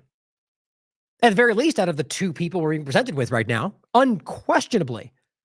Why doesn't that concern the most resistant to all those things during the COVID illusion? I think it does. I just don't think we're being given the full picture. I think we're being shown what the team sport politics Republicans believe and versus the Democrats, but most people are like, hold on, but still kind of gravitating towards, well, Trump's the only one, because some of them believe that, but they see it though. There's something uncomfortable about this. And they if given another viable option, would probably take it because they see these things. Here's a clip, a tweet I just recently put out. Here's Donald Trump on the biometric tracking system. I'll play it for you. The very good COVID injection I've played before. I'll play it for you. And how Israel should rightfully have control of the U.S. Congress. All three of those videos. All facts, easy to prove. You might be surprised, maybe not, to know that Kamala Harris shares all of these stances. Apparently, pointing these facts out is blackpilled. Doesn't it matter to you that they are all sharing in these prominent points that are driving us in the direction that all of us don't want? Doesn't that matter? Pointing these things out is simply objective reality. And that has to be able, at the very least, to influence which one you choose, let alone the reality you're all being lied to. But nope, as we just saw earlier, you're not supposed to point that out because that hurts Trump, which helps Kamala. So lie to yourselves, is what we're being told. That's what the adults do, apparently. Truly, that is what it is, what the controlling faction, which calls themselves adults, do. That's what all of the structure in the mainstream media, they lie to themselves every day. Frankly, we're tired of it. And I think that's what's shifting. So let's play these clips first, just in case you hadn't seen them. Now, this is a clip from, I think it was 2016. It's not new. It doesn't change the fact that right up until this point, they're all discussing the biometric wall, which is what this is about. And if you haven't noticed, people like Thiel and Vance and even Musk, they're all pushing and have contracts around. I'll show you in a minute. The biometric wall that it will be there regardless of who wins. Now, I shouldn't say it like that because maybe we can stop it, but that's what regardless of who wins, who will try to do that. And that should concern us all. Number 8, we will finally complete the biometric entry-exit visa tracking system, which we need desperately. For years, Congress has required biometric entry-exit visa tracking systems, but it has never been completed. The politicians are all talk, no action, never happens, never happens. Hillary Clinton, all talk. Unfortunately, when there is action, it's always the wrong decision. Do you have an Except when you says that they're all fine people and that they're friends, when that matters. notice? In my administration, we will ensure that this system is in place. And I will tell you, it will be on land, it will be on sea, it will be in air. We will have a proper tracking system. Oh, good. Isn't that what we all want? Like, you can hear that. They don't even, they're like, oh, yay. Wait, what? Like, that's crazy. That's the opposite of what anybody wanted. But when Trump says it, like, can you even imagine Biden, which they've said too, they call, oh, they're going to crack us. Oh, they're going to honor. Yeah, yes, they all will. But when Trump says it, apparently it's the good guy, bad thing, right? Or like Elon Musk, it's the good AI, right? It's the good technocracy, or the good billionaire oligarch working for the military. I don't know why we fall for these things. Now, that's the clip about the biometric wall. Realize Kamala Harris is out there saying the same thing. They all want this right now. Here's the clip about Donald Trump telling you that the vaccine, and this was not that long ago, with the interview with Candace Owens, where clearly she was trying to give him like an opening to kind of go, yeah, Biden, or that was bad under him and not me. But nope, he pushed back and said, no, vaccine's good. Just like we keep trying to tell you. That's what he says to this very day. People have died under COVID this year, by the way, under Joe Biden, than under you, and more people took the vaccine this year. So people are questioning how. Well, no, the vaccine worked, but some people aren't taking it. The ones that get very sick and go to the hospital are the ones that don't take the vaccine. But it's still their choice. And if you take the vaccine, you're protected. Look, the results of the vaccine are very good. And if you do get it, it's a very minor form. People aren't dying when they take the vaccine. Wow. Think about that. That's his opinion. Now, do you think he believes that? Based on what else he's doing, we shouldn't believe anything he's saying. He says what he wants you to hear, just like Kamala and Waltz and Obama and Bush and everybody else. We just don't want to believe that because apparently that's black-pilled acknowledging the reality. Here's the one about Israel. Now, frankly, I find this to be the most concerning. And I frankly think this is the one that's reaching the most Republicans out there or conservatives that recognize that this should be concerning no matter what country this is. But for whatever reason, on 3 different videos I have, I'm just playing you one, he explicitly states that Israel at least once did and should again control Congress. And the one I have on his recent campaign tour, where he says that if they had the power they were supposed to and rightly should, that the people like AOC wouldn't get elected. Like, do you realize how crazy that is? They're literally telling you that who cares who votes for what? They would be able to make that stop. Yeah, good day, freedom, democracy, right? Guys, that's crazy stuff. And this is really reaching the people out there that would otherwise ignore it if it was, or rather just simply the people that might be swayed by Trump's statements. But this is concerning because I think it's that obvious. You know, the biggest change I've seen in Congress is Israel literally owned Congress. You understand that 10 years ago, 15 years ago. And it was so powerful. It was so powerful. And I think you know exactly what I'm saying. They had such power. Israel had such power, and rightfully, over Congress. You know, that's wild to me. Not just time. He just says it again right here. We can watch the clip. I'm trying to hurry because I've got a little time left and I want to get to the end of the main clip. The point clearly is that is being discussed right up until his recent campaign trail. And I've just played those videos recently where he said the same thing in front of a room full of Israeli Zionists. Mary Madelson, I mean, literally in front of his own campaign, standing there with Trump Vance on the main front, has a bunch of Israeli flags behind him as well as American. More Israeli flags, by the way, but who cares? Doesn't matter though, right? Because that's not supposed to be alarming despite what he's saying all over the place. Now, the SAVE Act is the point we're going to get into around this in the digital ID discussion. And I have a point to add to this today, and it's exactly what I was warning about. The point in showing you all this is that you're sleepwalking into this control structure if you think that either one of these candidates are going to be something that benefits you. Watching it happen. The SAVE Act, if we talked about before, is a Trojan horse for digital ID. Now, I'm going to make a point about this right now, as well as Derek's amazing article that just came out. Whether through Biden, Harris, or Trump, digital IDs are coming to America. Now, that's just, again, that's what they're all calling for. We can stop this if we try, if we want to, if we stop participating in this broken game. But frankly, I think the problem is that both sides pretend that going through these motions will change something when all of them are showing you what they're going to do. So first, oh, wait.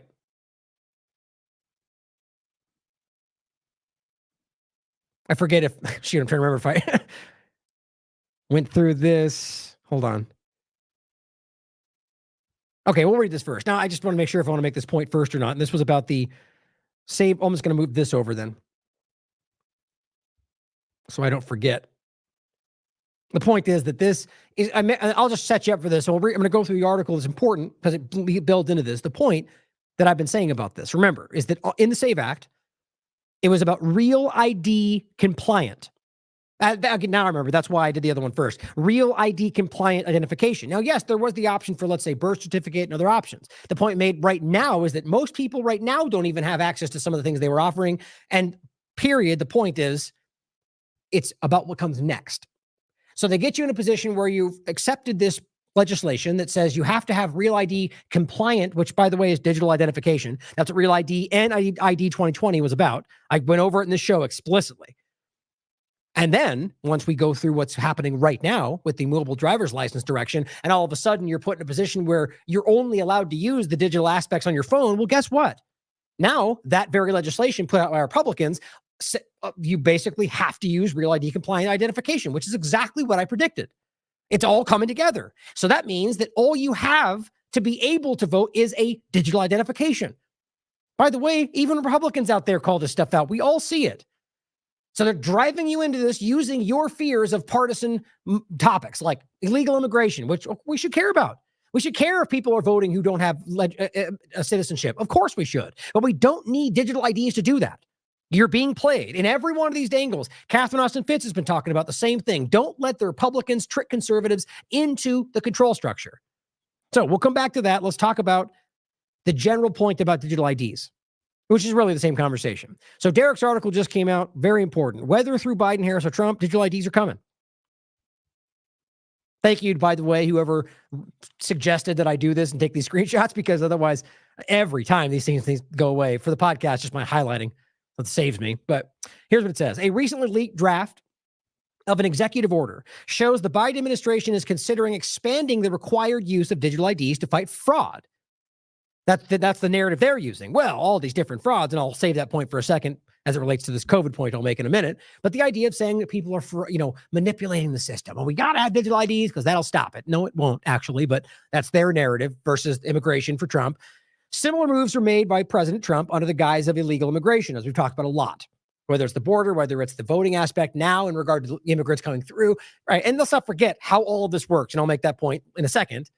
But it's obvious. Our foreign policy has driven this, and arguably by design.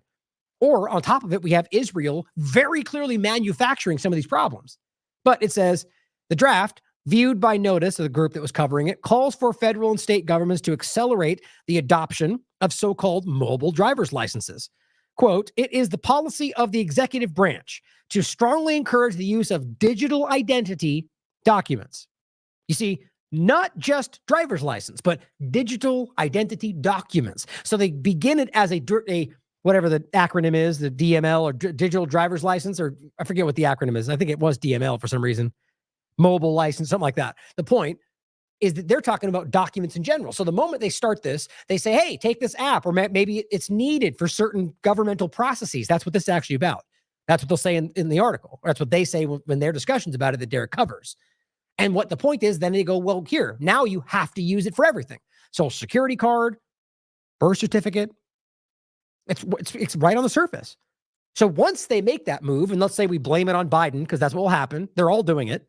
Then all of a sudden they go, see, it was the Democrats that made that the case, even though we put the legislation out that made that the reality. Because without the SAVE Act and the real ID compliant in order to vote, all you really have is a choice about whether you want to use the digital aspect. But now, because you have an aspect of voting, which of course on this side, they're doing it with other processes as well, they're driving you into one clear position between the both of them. That's how the two-party paradigm works.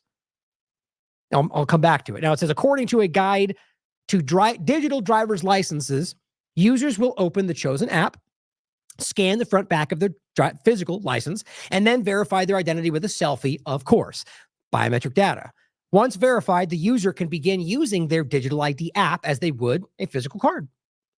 According to notice, the draft order is aimed at addressing the loss of billions of taxpayer dollars relating to fraudulent claims to benefit programs like the CARES Act. What do you know? Trump's whole thing about getting the funding to small businesses, which, by the way, went to like 99% large business that lied. And guess what? Nobody really did anything about it.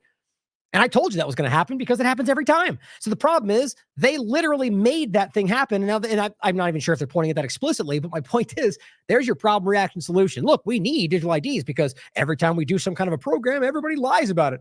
Well, no, you guys give it to your crony buddies and you pretend like it was all stolen. That's what happens every single time. I mean, guys, I predicted it before it happened. It wasn't like I was psychic. A lot of people probably did the same thing because it's what happens every time. I think it's funny how that always works out.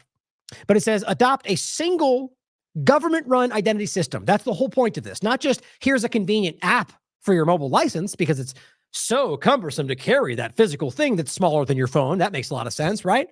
The point is about making sure there's a choke point. There's one stop for all of your digital identification. And when that happens, the other options on the SAVE Act no longer are even possible. That's how that works.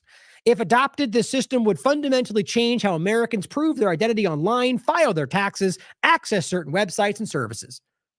We want to make sure that we accelerate people's use of digital to access the government. Now, just to be clear, the Republican side is doing the same exact thing under a different guise. I just did one big screenshot, so it's a little fuzzy, but it says in November 2020, the U.S. Customs and Border Protection, CBP, proposed a new rule that would dramatically expand the use of facial recognition surveillance at the border. Right? And by the way, this has been going on a long time, whether airports, like during Trump's administration and then into Biden's. It's like it happens this way every single time. We saw the same thing with Bush and Obama. It happens every time. The CBP posted a notice announcing their intention to collect the face print of nearly every single non-U.S. citizen who enters and exits the United States, stored on a government database for up to 75 years. Now, right there, you may go, well, who cares? They're not Americans. Well, first of all, we should care that other human beings are being abused in that same way if you understand that it is abuse and how that might be used. But here's the point.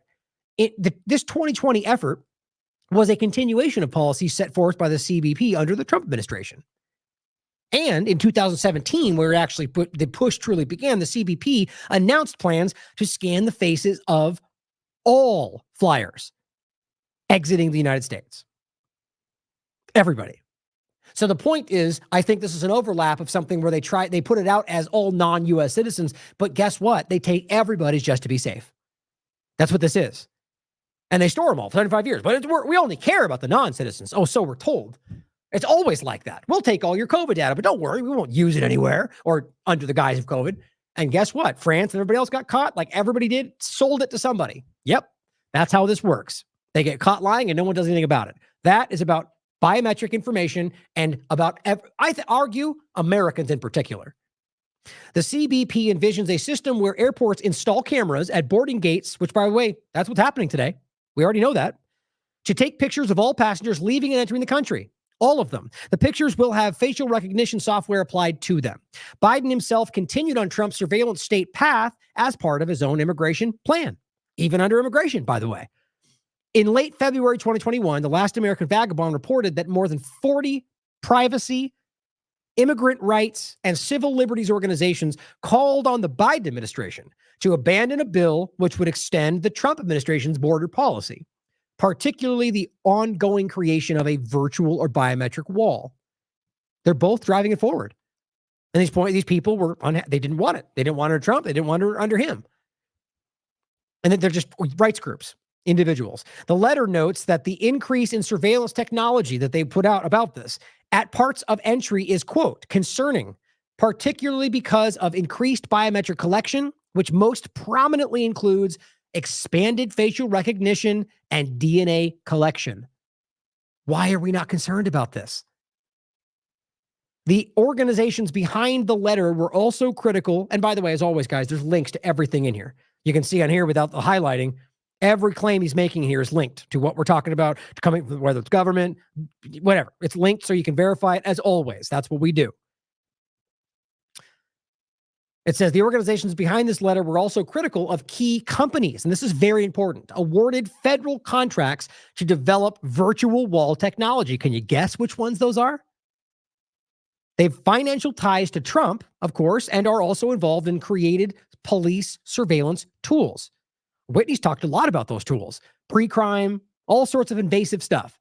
Specifically, the letter states, quote, Anduril Industries, one of these entities we're talking about, was founded by major Trump donor Palmer Luckey, which Whitney's talking about a lot, with funding from Palantir's Peter Thiel and related funds, who seems to be the main string puller of the current administration behind Trump. And Peter, as even Steve jokingly calls Vance his Thiel's golf glove. I mean, Thiel is the one that connected these two. Vance is openly against Trump before this. And they're all basically driving. I mean, the Palantir overlap, Thiel and the connection to the surveillance state and Elon Musk and all the things that overlap is so concerning because Palantir, remember, was the surveillance state concept under the COVID-19 illusion. And these are all, I mean, if you can't see the bipartisan handing the baton back and forth, come on. I don't know what else to show you. These people have been building this ever since. And now what they're showing you here is the idea of the very virtual wall that they're building it ties right back to the people that are currently funding Trump's administration. Handing off the baton. It says the company was awarded a contract by the CBP in July 2020 for a potential $249,550,000 to set up over 200 mobile surveillance towers in border communities. You think that's only going to surveil the border? We already talked about the whole non-constitutional zone. Unconstitutional, the zone around the United States where there's no constitutional. It's going to drive me crazy. I can't remember what the point is, and even saying it out loud, I'm sure people that never heard it before will act like it's fake, like they do every time. The ACLUs talked about this. Let me see if I can grab it real quick.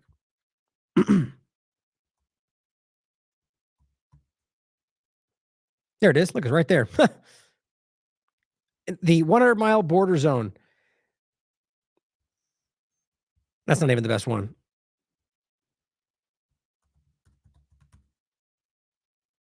God, I can't remember what it was. Non-constitutional?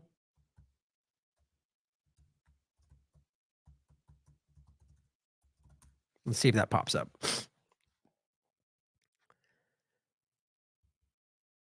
Let's see what it says right here. Yeah, it says the 100-mile, it says non-constitutional zone refers to an area within 100 air miles of any international border or coastline in the United States where federal authorities claim additional powers to conduct searches. Well, it simply means the Constitution does not apply.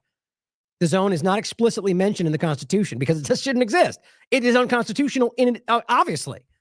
So the point is that when we're talking about this stuff, we're talking about towers in these areas, which, by the way, are not bound by the Constitution, which they are, regardless of what they say, but they don't respect your constitutional rights in this 100-mile zone, which, by the way, encapsulates all of Maine, for example. So if you live in Maine, by the federal government's perspective, your rights don't apply in that area. That's unbelievable. There's no way that if you ever wanted a better example of how the government is rogue, it's right there. You've never needed a better example. They are literally creating zones where the Constitution doesn't apply. That's a rogue, authoritarian state or despotic. It says this technology forms the backbone of the new virtual wall. It says the $60 million has already been awarded. The remaining is coming.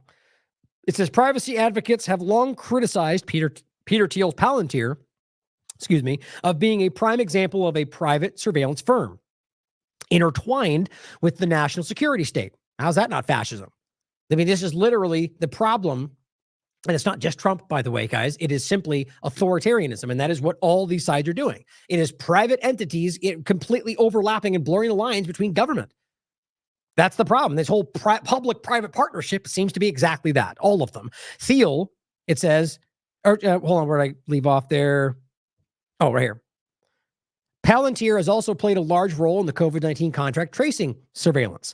Thiel continues to play a role in U.S. politics through his funding of Trump's Vice President Vance. And he's also openly supporting Trump and funding of Trump's 2016 campaign. Thiel, along with former Google CEO Eric Schmidt, is a steering committee member of the Secret of Bilderberg Group.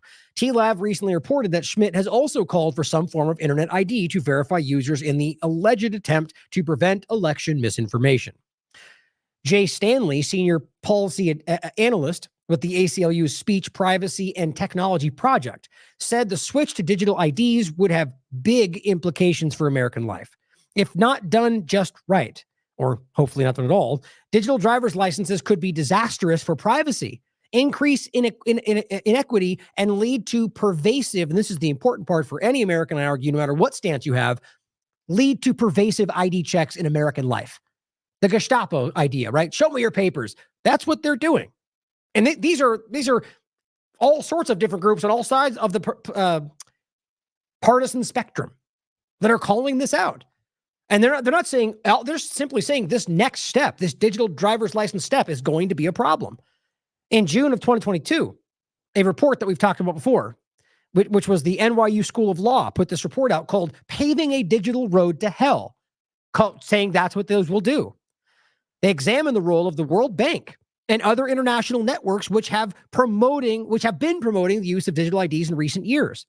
The report from NYU School of Law reports they point a finger at the World Bank and the aforementioned ID4D initiative we've talked about more than once, but also notes that the program was started with a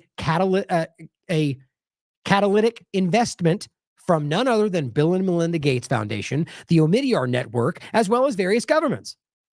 Just ask yourself, if you're over here supporting Trump's biometric wall, are you okay with the fact that it's getting, and really specifically the idea of the ID4D initiative, which is about the digital ID aspect and all of this, or even let's just say the idea of the SAVE Act, specifically about the idea of this digital ID overlap in voting? We'll realize that that's backed by the ID4D initiative, which is Bill and Melinda Gates funding, Omidyar Network, which is Musk and Pierre, it's all these overlapping people. Well, not explicitly Musk, but from the beginning, yes. But it says, quote, "We have noted that the World Bank and the ID4D initiative do not stand alone in pursuing the digital ID agenda. They exist within a global network of organizations and individuals." Sounds concerning. In addition to governments like the UK, the US, and France, philanthropic foundations and banks, the NYU report also points a finger at private biometric corporations like we've talked about before. That was hard to read. And Dill, I think, Thales and Geopolitics. Thales being the one we've talked about more than once. As he says, TLAV has previously reported on the role of Thales Group in promoting digital identity schemes in North America and Europe. The fact remains that under the Trump administration, the push for surveillance via facial recognition, digital identities, and biometric schemes expanded. These same programs have continued under Biden and may be expanded by his new executive order before he passes the torch to Trump or Vance or Vice President Kamala Harris, who both of which will continue the same thing as they've already stated. Whether pitched to American people as a solution for fighting fraud or illegal immigration, one way or another, the growth of the surveillance state is set to continue unless we choose something else. Simple as that. Now, I'll include these discussions about the border in case you want to read that. Now, the point about the SAVE Act. So we're talking about the mobile driver's license push, or I think it was MDL. That's what it was, MDL. So here's what's important about this. The point I made before, simply that they've already set us up for the SAVE Act, which includes a couple of the choices, but the main one being real ID compliant driver's licenses. The title of this show being the SAVE Act, Real ID and Real ID and ID 2020, using the two-party illusion and the election to usher in a technocratic state or something like that. I can't read the rest of it right there. The bottom line is about the Real ID point. So they have Real ID compliant driver's licenses is the one that most people will use, and there's other options that which alleviates the concern that it's only about that, right? Except, which what we just read for you, is that this is already happening. And what we heard was that this is about not just your driver's license, but just simply all your identifying documents, which then puts those other options suddenly in only which we will no longer accept the physicals. So clearly, when you put these two things together, you create you have to have a digital ID. The Republicans will blame the Democrats will blame the Republicans, and that's how that always seems to work. The truth is, it's your government who has done this to you. Funny how obvious that would be if we just stopped falling for this same illusion. But here's biometricupdate.com. Hawaii, 7th state offering mobile driver's licenses is an Apple Wallet. This is from the 29th of August this year. Here's what it says. Hawaii mobile driver's licenses can now be added to Apple Wallet or iPhone or Apple Watch. One step after another. Real ID compliant Hawaii driver's licenses and state identification cards can be added to iPhone and Apple Watch as of the 28th of August. So there's a reason that they have it under Real ID compliant. And the idea is that have to be compliant with the Real ID aspect or ID 2020, which is all about the forceful push for digital identification in a broad sense. I went over it very deep in that show. You should watch for yourself right here. So the point is that they're adding them to these, and you could put them on there, and it's about all of them eventually, and they're making this clear. But right now, openly saying that's the direction. Now it says the state says other digital ID wallet providers will be added to the scheme over time. How much you want to bet Twitter becomes one of those things? The whole one-stop shop. But that's really just a side point. The reality is about any of these driving you in the same direction, whether or not you think you've got choices about which control structure, right? Look, you can pick whichever one you want, and all of them lead you into control. That's always how that's the illusion of choice.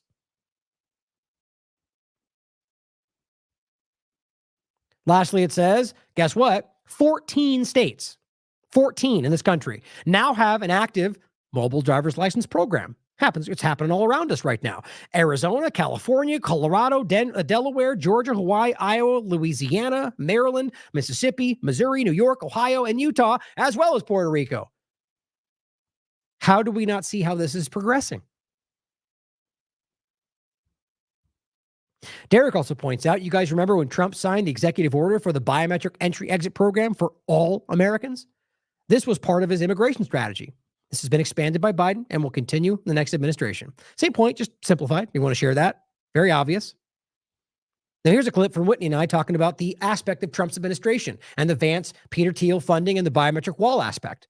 It's important to understand how this is all coming together. Start with the article we discussed. We have mentioned this before, we've touched on it, but this is this point alone is very obvious to anybody that I think is not pulled into one partisan side or the other. I mean, obviously the border, the wall, going from a wall to a smart wall is the best way to put it, is an interesting shift from Trump's perspective, right? And so go ahead and start wherever you'd like on this and why you think this connects to a larger sort of honeypot sort of manipulation discussion. Yeah, so first off, the Sustainable Development Goals, also known as Agenda 2030 from the UN, one of the main policy agendas there is to have biometric entry and exit systems for every country. This is being rolled out in lockstep throughout the entire world right now. And this year it's being implemented. I think next month it starts actually being implemented. So just realizing that if this, I mean, all of the concern about, which we should, the Sustainable Development Goals, the WHO, the overlapping WEF, the COVID discussion, more than anybody in the paradigm, the Republicans were on guard about that, and we should be. But now it's like it doesn't even matter, despite the fact that what they're pushing forward as a solution for the problem that they're focusing on is one of the things that we're pointing out. If Trump came out and said, I'm going to initiate the Sustainable Development Goals for this one point, people would lose their minds. But if you just don't include that, they go, it's not the same thing, because you don't want to see it. It's all about the game of getting you to think, like getting you outraged about this immigration point in order to drive you in the direction of something you otherwise would have resisted. Doesn't mean the immigration point is not important. It simply means they're using it because you care about it to get you in a position that they want. And arguably won't even solve the problem they're trying to fix, because it's not even about that. Implemented in Europe for foreign travelers entering Europe. The UK rolls it out next year.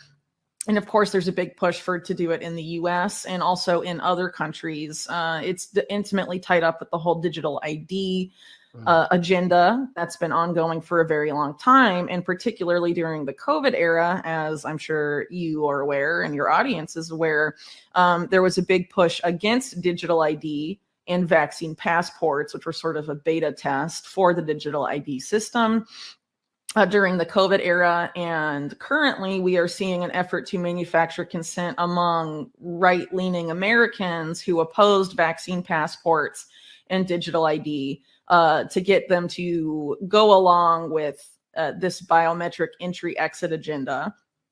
That's at its core a globalist agenda, and also an intelligence-linked surveillance agenda. I mean, fundamentally the same at the end of the day, but under different rhetoric. And so essentially, what we've had over the past year, right, is a lot of increased attention paid by the media to the situation on the U.S.-Mexico border. It's important to point out that the U.S.-Mexico border for decades and decades has been very insecure. And even though rhetoric has been different between presidents, no president, including Trump, has ever shut down that border. No one has constructed a physical barrier. Trump campaigned on that, but by 2019 had pivoted away from a physical barrier, what he called at that point a medieval wall. No medieval walls, he said. No, we're going to have a smart wall. Yeah. And the smart wall is not a physical wall at all. It's enabled by drones and AI, surveillance cameras, surveillance towers that dot the U.S.-Mexico border. And this is actually an effort that precedes Trump significantly. It was first launched after 9/11 as SBI Net by the newly created DHS. and was relatively unsuccessful because of, I think it was like Boeing and some other, super bloated, corrupt U.S. government contractors that were creating a system owned by the government, and they were, milking money and being incompetent and slow to like make profit, as contractors or the big ones, are wont to do. And so in comes this new startup by this guy named Palmer Luckey, who was part of the Peter Thiel network. Probably best known, Palmer Luckey, for creating Oculus Rift, the virtual reality system that was sold to Facebook, which Facebook, again, is a company that was essentially, we think of Mark Zuckerberg as creating it, but it would not exist without Peter Thiel, who was the person that turned Facebook into the company it is and was on its board for a very long time. So Palmer Luckey, involved with Facebook and then leaves, and then Thiel starts funding his defense startup, AI defense startup, called Anduril, which is tied up with this same network of companies Thiel is responsible for that are contractors to the military and intelligence communities of the U.S., including Palantir, of course, being the main a company in that web, but Anduril is intimately connected because of people like Trey Stevens, who's been at Palantir, works for Thiel's Founders Fund. Founders Fund invested in Anduril. Trey Stevens co-created Anduril with Palmer Luckey. Trey Stevens was also involved with Trump's DoD transition team, which Peter Thiel was also intimately involved in. And Trey Stevens was also on the board and still is on the board of Carbine 911, which is the 911 emergency system company that was heavily funded by Jeffrey Epstein, basically created by former Israeli Prime Minister Ehud Barak and Unit 8200 officials to take over essentially the U.S. 911 call system and turn it into like a system that has pre-crime and extreme surveillance functionality. So Trey Stevens is involved with that crowd. And within Carbine 911 is a woman named Lital Lashim, a career Israeli intelligence operative who currently works for Eric Prince of Blackwater fame, who is also very much inserted into this network and the network behind the Trump administration, essentially.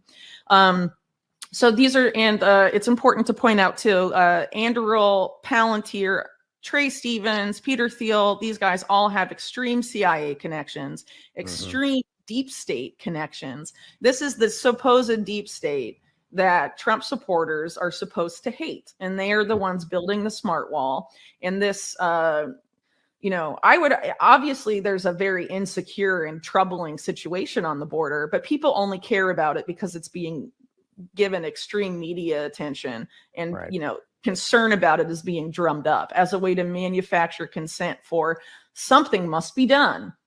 And the something that must be done, of course, is the smart wall. And this is being pitched within independent media by people like Brett Weinstein on Tucker Carlson, being pitched by people like Colonel Douglas McGregor, who also, I believe, had some sort of advisory role in the Trump administration. And unfortunately, the smart wall is not something that's going to promote individual liberty or freedom. It is this exact same UN biometric entry and exit system that depends heavily on digital ID. Simple. And what's crazy is that, like, I get how having the information that it's all at once can feel overwhelming, or like, oh, she makes me sad. I would get that comment a lot. Oh, she depresses me. It's like, what's crazy about it is, like, let's say you never realized, like, what's a good example? Just like something your government is responsible for, right? And that you find out, whether it's, you find out that they were lying to you about 9/11 or whatever these topics are. And all of a sudden you go, wow, that's depressing. Well, yeah, it is, but it's still the truth. And wouldn't you rather know, like, this is the question about whether you would rather know or you'd rather put your head in the sand. And some people genuinely, as I said in the beginning, just want to be told what to do. They want to ignore that. Some people, I'd like to believe it's not the majority. But the bottom line is what she's saying is the truth. And if you want to make an informed decision, which is how you actually have a representative government or actually have some kind of republic, then you need to know the facts. And again, on top of all of that, none of us are saying, therefore, we should give up.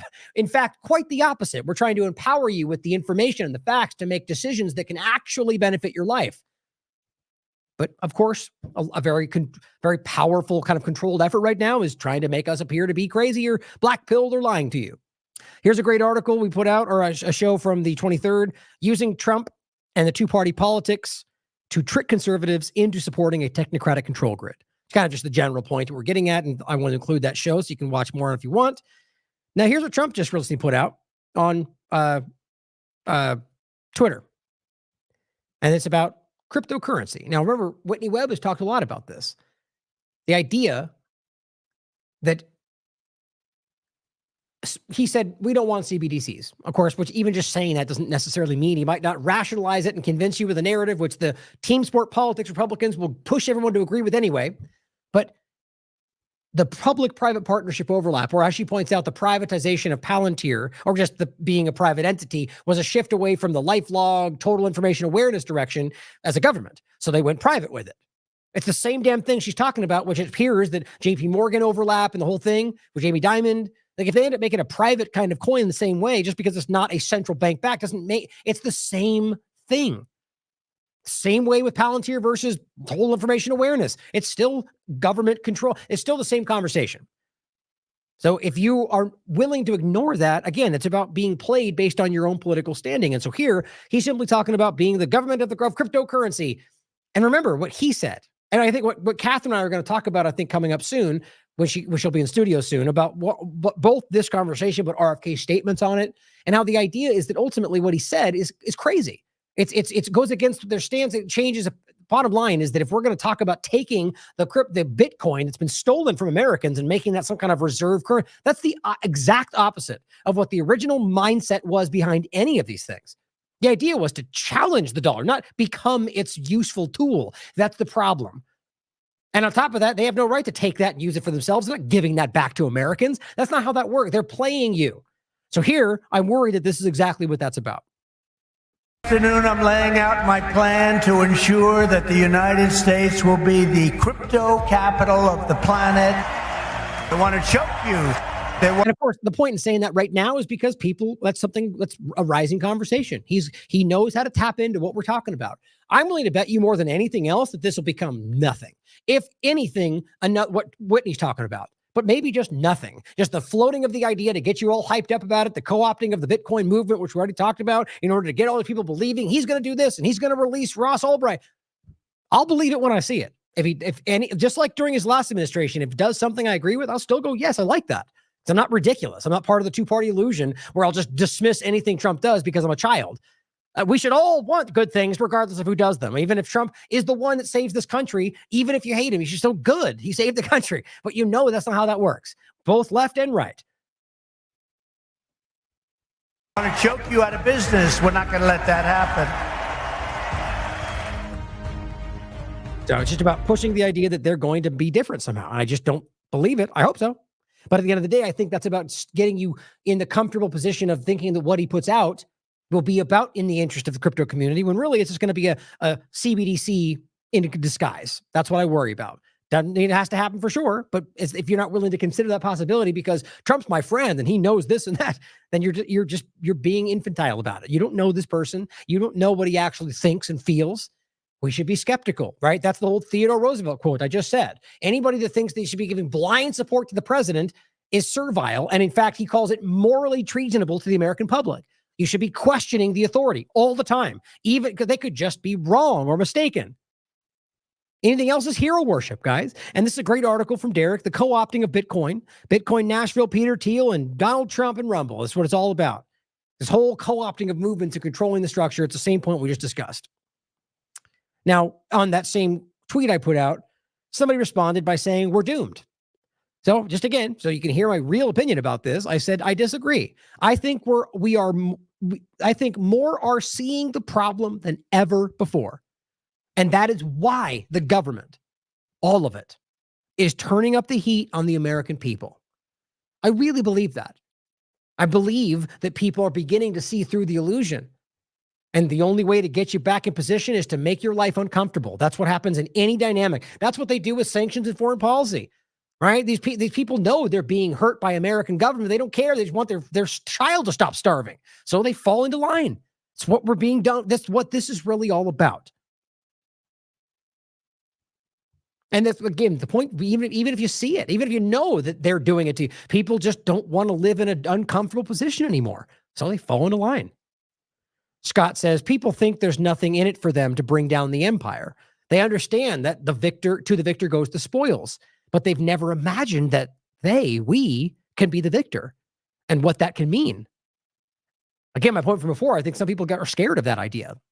But it says it can and should mean an immensely more civil and abundant world. Who speaks of this? It's a great point. This is just so far outside of the realm of thought for some people. It's scary. But the idea being that you don't always have to allow somebody else to be, like, you could be the one in control of the conversation, your life. Now, into that same clip that Derek put out earlier, which you should listen to. It's about 10 minutes long. This person responds by saying, and this is only just to get to this clip. I mean, really the point is simply about him pointing out Larkin Rose and this discussion about the border. Now, we're pretty much going to end on this just so you guys know this next segment. There's still got a little bit more time. But I'm going to get into this Israel point tomorrow, as well as, assuming I'm pretty sure I'm going to feel okay tomorrow. But this is the conversation about free speech as well, which, by the way, really does connect with today for the most part. But the point being, overlapping with Brazil and the concerns about how it's being used. But the conversation of free speech. Free speech is under attack around the world. I said it in the beginning, except weirdly enough, not really concerning yourself with the idea of people all over the world, in the U.S. in the UK, and the United States included, being threatened, attacked, arrested, or censored because of the open and deliberate actions of a foreign government, Israel. As Max Blumenthal points out, Mary Kostakalitis, acclaimed Australian journalist facing charges of violating Australia's Radical Discrimination Act. Isn't that the same thing you're all screaming about in France, and which matters? Of course we should care about that. But why don't you care about the same thing over here in Australia or in France when it has to do with them censoring around Israel? Do you not see this entire silent spot in the conversation? Because right now they're censoring about people being racist or, attacking the people and like migrants, and of course only framed from Musk and them in their conversation about Muslim immigrants for the most part. Except in that same, you can show people in that same conversation being arrested because they are simply holding a Palestinian flag or protesting the genocide. But weird how that speech is not concerning to you. It's selective, and it's very, very clear that it's not about free speech of these people. Same point here around Sarah Wilkinson, which I'm going to take time to talk about tomorrow because it's an important conversation. Or, I know that's a clip that this person put out talking about this. It's powerful. I mean, the point is, there's a lot of these, and we've talked about this a lot. There's a lot of people. Richard Benhurst just got arrested for the same, but no one wants to talk about that. Not in that conversation. Now, we will come back to that. Now, the point here is him pointing out Larkin Rose's stance about borders and saying it didn't age well. Well, I quite frankly think it doesn't matter what narratives are spun up. And that's the point we're going to get into to finish in general. It's about the weaponized migration conversation, which is, again, on the surface for the Republican conversation. Yet when it comes to this, we can't acknowledge that very point. Like, even if you want to say it's China or Russia, well, if it's being weaponized, why are we pointing at it like it's like these people's fault or like an invasion of these people? They're just simply pawns being used within the larger manipulation. But you see, it ends up becoming, which I think is by design, you're being led into this position by the Pied Piper of whatever we're talking about, technocracy or whatever else. He's turning you into what they said you would become, whatever this kind of clique that they're putting forward as the majority is, which is not the majority, in my opinion. You're the ones out there pushing false information and subjective claims that are easily false, or becoming the racist people they said you would be. I don't think that's even remotely all conservatives. The point is, I think this is a trap. Now, you'll get what I mean with that. We'll come into the border conversation. First, the point about Larkin Rose, because we mentioned him earlier, about the border. Now, listen to this again with an open mind. I know it's difficult. Now, I don't even necessarily have the exact same opinion as him in the larger point. I mean, for the most part, I actually do, but it comes back to the reality of the circumstance of our world today, and that most people are not even like so far away from even beginning to open their mind to something like this that we have to be realistic about it, right? Then that's the same point from before. Pragmatism is there's a place for this, but at the end of the day, if that pragmatism challenged my principles, I would side on my principles. That's the point. So in this case, we're simply talking about inching and incrementally moving people in the direction of seeing what I think is the reality, right? So that's not giving up on those. It's trying to open people's minds to this. The point being, though, that just simply going borders don't exist for people would it's frankly the governments themselves abuse that to make it look like I think that's all about manufacturing your opinion using things like weaponized migration. But it's still real. There's still people, right? But listen to his opinion about this. Then we're going to talk about the conversation, a couple different things to overlap this to kind of finish up the show. But this really comes back to the same point about government authority. And what's, talking about borders and everything else, the way that this is dealt with and the way it's used to control you. Dive in here. To me, the two arguments I see from people who describe themselves as libertarian but want borders.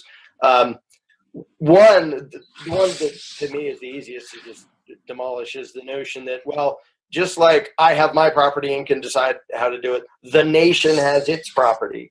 That's only true if the politicians in DC own every square inch of the whole country.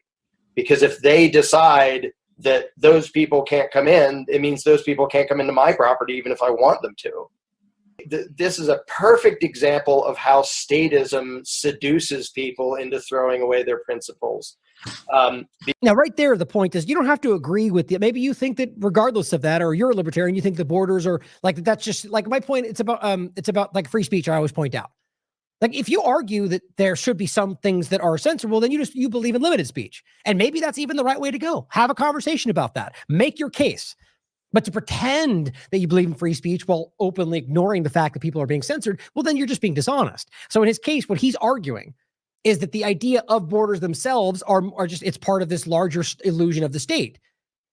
So maybe you agree with everything else, but you simply go, but today here's why it's, and I'd be open to that because I again am similarly arguing that there's a process if you even want to go in that direction because of how far we've gone. But nonetheless, the point is the same.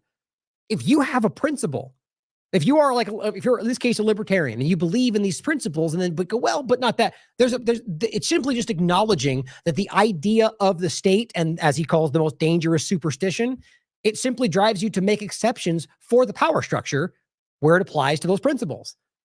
I get that if we want to really engage with this problem, that's the first place to start. Because it's always based on fear.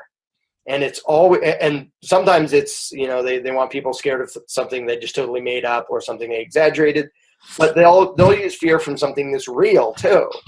And the template is always, hey, we, the government, the ruling class, we need to be able to have this power to use force because of scary things that might happen otherwise. Right. And by the way, that's just like the vaccine conversation, right? Based on hypothetical fears. I mean, even that WHO article I show you all the time, that's now deleted, but I've got the Wayback Machine where people were writing from within the group saying it's all based on pandemics of fear and hypothetical and worst case scenarios. That's what this is really about. Right. It's that, and then even if you agree that's a possible situation, you're still handing over your rights, everything, control over your life because of something they tell you might happen. And then if you fall out of line, well, they can use violence against you. And every one of those things challenges your principles if, from the point we're talking about, libertarian or really just freedom and liberty. That has to include the power to control people who didn't do anything yet. And so the excuse for the border is, well, a lot of those people who would come in are either, there may be the concern that they're going to commit crime, or there may just be the concern that they're going to vote Democrat because they're going to be mostly collectivists or whatever. And therefore, it's justified to initiate violence against this gigantic category of people that include individuals that didn't do anything. Well, as soon as you accept that, you've just accepted the premise of every statist program in every tyranny everywhere in the world forever, because that's what they always do. That's the basis of gun control. Some people with guns are going to do bad things, therefore we're going to violently disarm everybody. Some people some people are going to abuse drugs and get addicted, therefore we're going to violently cage anybody we catch with this substance. And again, if you want to argue, like, I'm not saying you have to blindly accept his views, right? That are on this side of that spectrum. Maybe you're somewhere in the middle, but the logic is what I'm talking about here. And the idea being that you may even agree with that. Maybe you think drugs are bad and you should give the government that power. But the problem is once you open that, which we did a long time ago, it more and more, as we all see. And of course, the game's played where you think, oh, it's the left that does it, it's the right that does it. Really, it's two parts of the same ultimate game. And they all kind of, what's the word I'm looking for?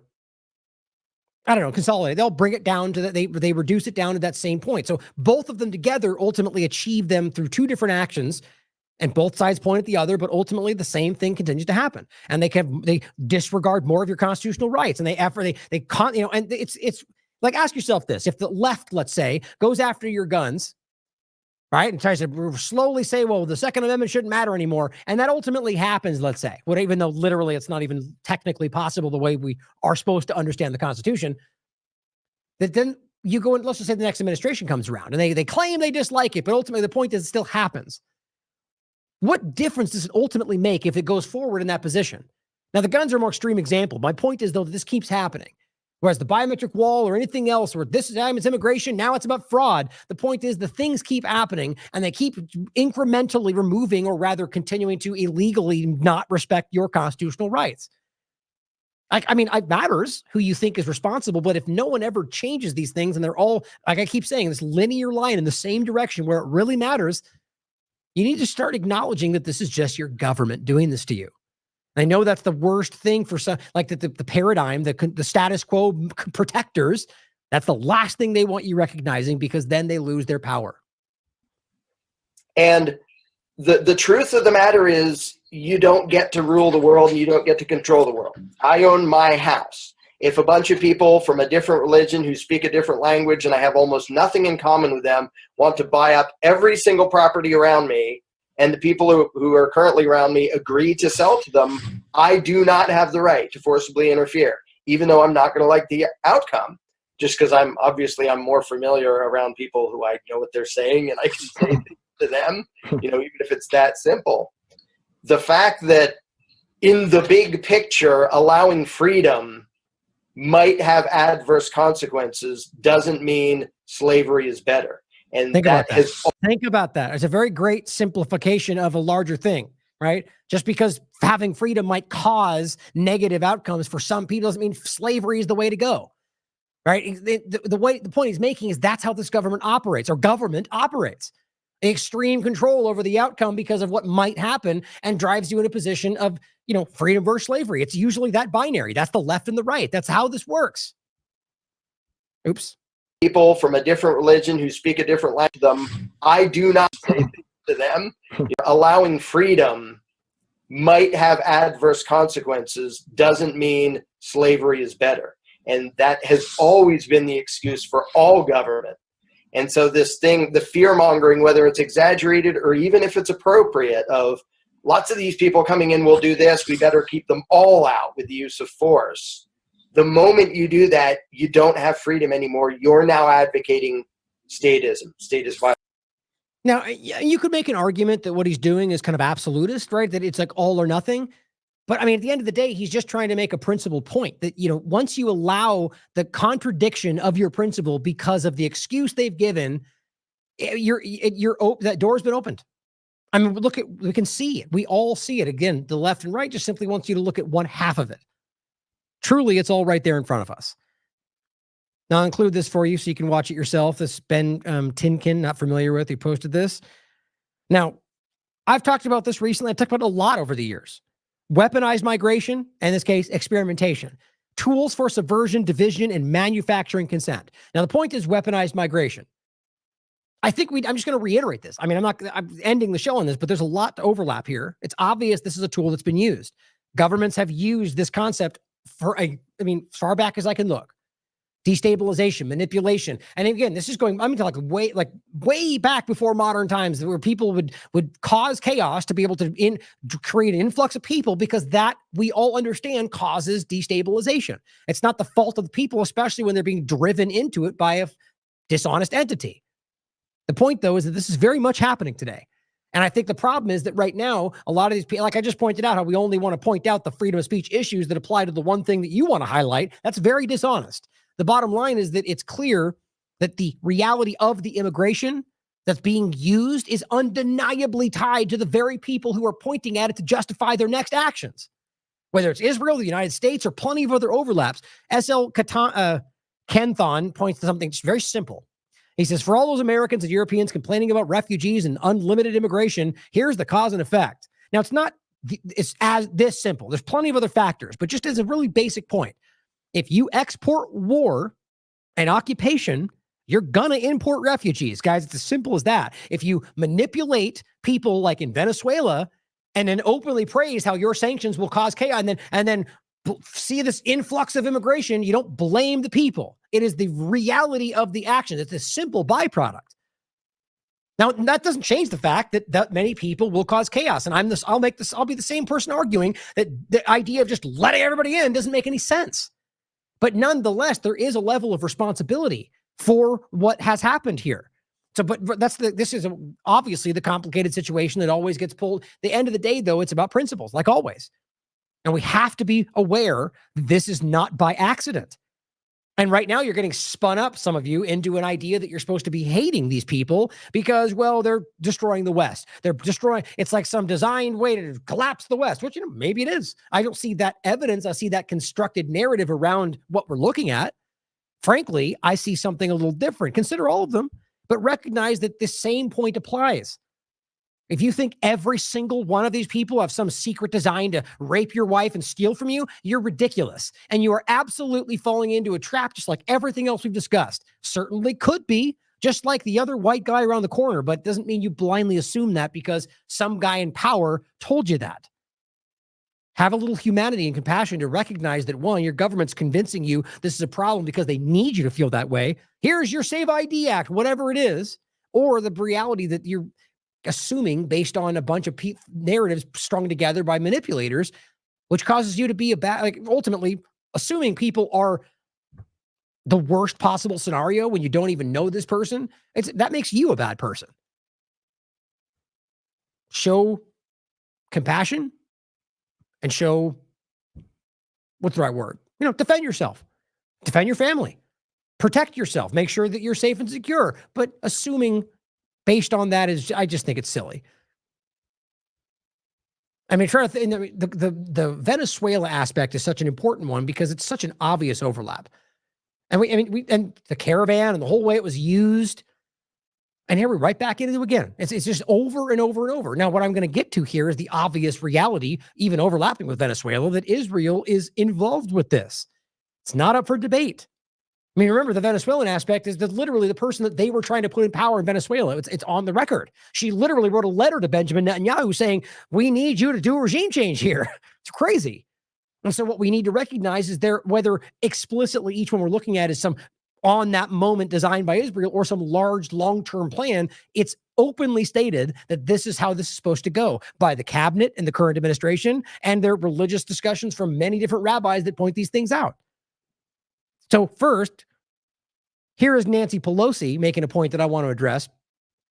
Told Bill Maher that she plans to grant citizenship to every illegal immigrant. It's just ridiculous.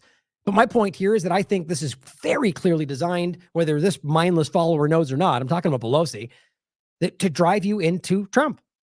Because this is just crazy. I mean, it doesn't make sense. You're literally, the point is, this has always been there. It's not new.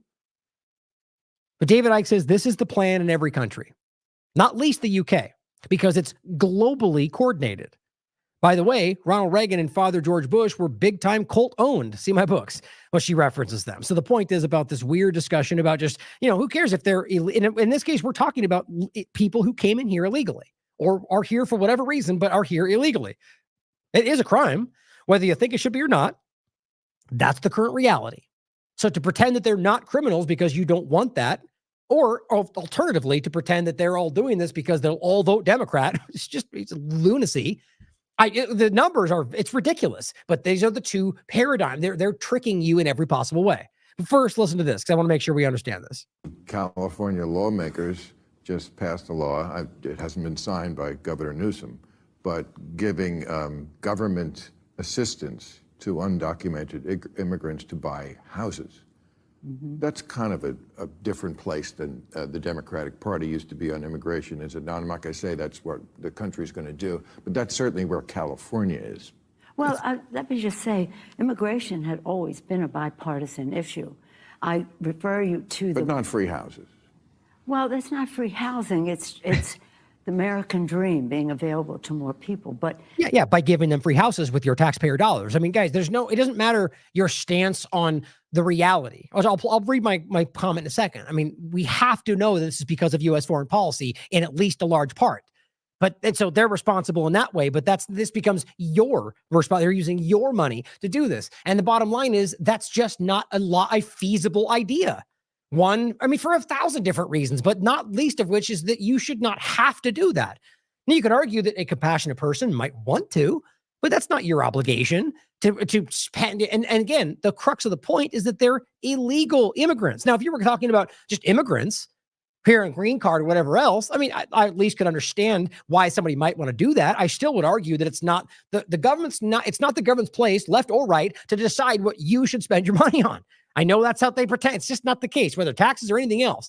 But this is about illegal immigrants. And I'll be the first to point out that a lot of the right conversation centers around illegals when reality is a lot of them aren't. They just sweep them all in together, which is ridiculous and disgusting.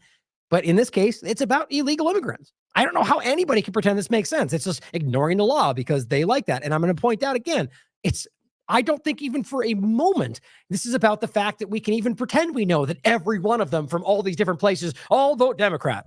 Why do we pretend that makes sense? The numbers don't even add up, by the way. It's not the reality. Understand this about immigration. The best speech on immigration was by President Ronald Reagan. This is the last speech I will make as President of the United States. I want to communicate a message to the country I love. And he talked about the Statue of Liberty and the beacon of hope it is to the world, and what America was preeminent in the world because our door was always open, and we will cease to be preeminent when we shut the door. Now, I don't do justice to the great.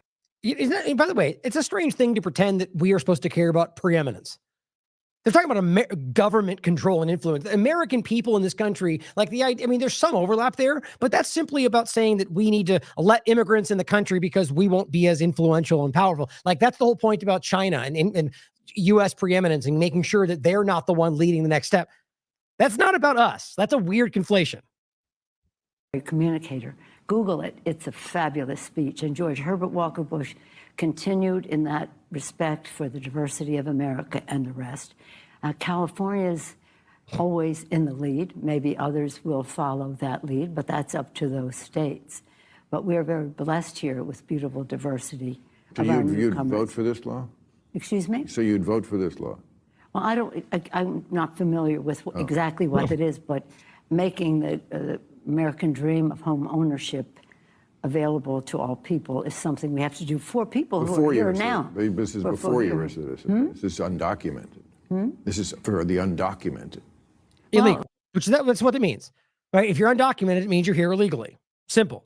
I mean, it's what the definition means. I looked it up just to be sure. It's people that are here without proper documentation, which is a crime. What I would like to do is move them to documented. The fact that okay, fine. So let's just say that's okay. Then the idea is not that you buy them a house and give them all these things. This is what the right is using to make this case, and they're not wrong. This is crazy. This is ridiculous. It doesn't even logically or legally make sense. And the game they're playing is because they're all gonna vote Democrat. Now, the simple point is that this is silly, and we should call that out.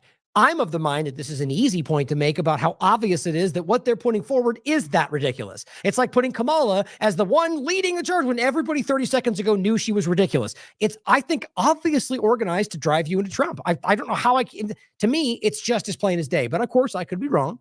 My point comes back to the idea that I don't think your vote translates to the outcome. I just don't. So the idea even about voting Democrat, it's also part of the illusion.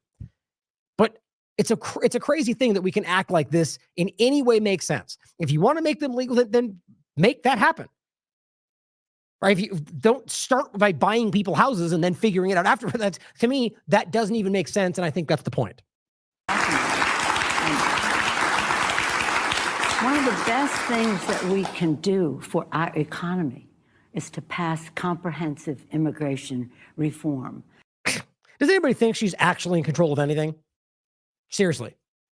Same thing with a lot of people on the left and the right. Like these people, I just am convinced they are not even remotely in the know of what's going on. They think they are. But here's an old tweet from Kamala, 2017. An undocumented immigrant is not a criminal. I think this is almost designed to make that respond. I mean, well, yeah, man, they are. Like, literally speaking. I said, I'm the first to point out that most are in this position that they're in due to U.S. foreign policy. All sides of it. But what you're saying is laughably stupid, as they are quite literally breaking the law, which by definition makes them a criminal. It's not rocket science here, ladies and gentlemen, but lying is what you guys do. So I have to ask yourself, why are they doing that? Wouldn't they come out and simply say that we, Yes, they're in the current structure that makes them, it drives them to criminality, but we want to seek to change that. Well, you could at least understand that argument. This is just simply not true. But that is what it's all about. And I think it's all about distilling you into a certain position. Now, quickly to overlap this to end, kind of coming from a point about how this is being played. This overlaps with a few different points. I recently talked about this. The idea of the Venezuelan gangs that have taken over these apartment complexes, which please look into these kind of things with skepticism and look into the claims being made, like always. Now, he shared this with me because I think he was watching from before, and I've recently talked about this. And what you're going to get is a New York Post article and a really weird video. I mean, remember, Raw News Alerts just recently got shown and I think it was even, no, I think it wasn't this conversation. Anyway, they put a video out that wasn't accurate, was false, which happens all the time. These kind of news alert platforms seem to kind of constantly do that lately. Either way, they put this video out, which shows you an unidentifiable video of some location that I don't think we can verify, which is very quick and shows a couple people going into a room. That's it, which is caused all the ruckus. And then a bunch of undefinable, just random shots of dirty stuff. And I mean, it doesn't really seem to show you anything, but it says an armed gang of illegal immigrants from Venezuela has reportedly taken full control. We already talked about this, right? So this came up again, and New York Post is stating that exactly. Saying they have seized multiple complexes. Now, this is from August. This is not we showed one last time saying the same thing. Now, based on my research, not from fact checks or whatever else, but looking into it, looking into local media, didn't seem to be the case. I made the case last time. Clearly, there is a gang problem in the area, Aurora, without question. And one of the gangs is this Venezuelan gang that's been there long before this whole Venezuelan conversation. So it's weird. I feel like this is a very weird and manipulated conversation on purpose for obvious reasons. And I think part of this is the obvious drive from Israel and the weaponized migration aspect to drive this into, all these different overlaps. But I don't think that's even remotely the only thing going on. But either way, the point is to simply argue this is happening. So maybe it is, right? I looked at, okay, maybe they have. My point was last time I looked, it was clear that based on all we could see, and of course they could have been lying about it. I said that then. But based on all the evidence, I didn't see anything to prove that, other than a useful political talking point during a very clear immigration focus to make it out to be this case. And that's why Venezuela and so on. Now, my thought is this time, okay, maybe it happened. Maybe now they did because they were there. Okay. So I looked into it. I read the article. Okay. And they're simply claiming that's happening. You read most of this article, it's saying that there's obviously a gang problem in this area, which is the case for a long time now. They simply add without no quotes or anything that they've reportedly taken over these buildings.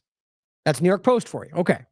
So I looked into this as much as I could, and I found nothing but people like other platforms, including Fox News, that simply said that wasn't true.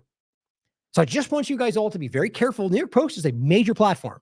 So is Raw News Alert. I think 500,000 or 1 million followers. Here's the Denver Post. I forget where it was in this one exactly. I'll just say right there. It's completely unacceptable to have. Yeah, this just says complexes where they're unsafe because of rampant gang activity. That's the crux of the point. This one, Fox News is the one I want to show you. This just says, is a violent gang of illegal immigrants taken over Aurora? And this is from the Denver Post. Now, of course, obviously you could argue these are media platforms that have an interest in trying to make it look like their area is not bad. So you consider that they're just making it up. But if your response is to say, they're lying about it and then side with another side that doesn't have evidence to back it up other than a video that you can't verify, just ask yourself, because my point would be that you can show videos like that all over Aurora.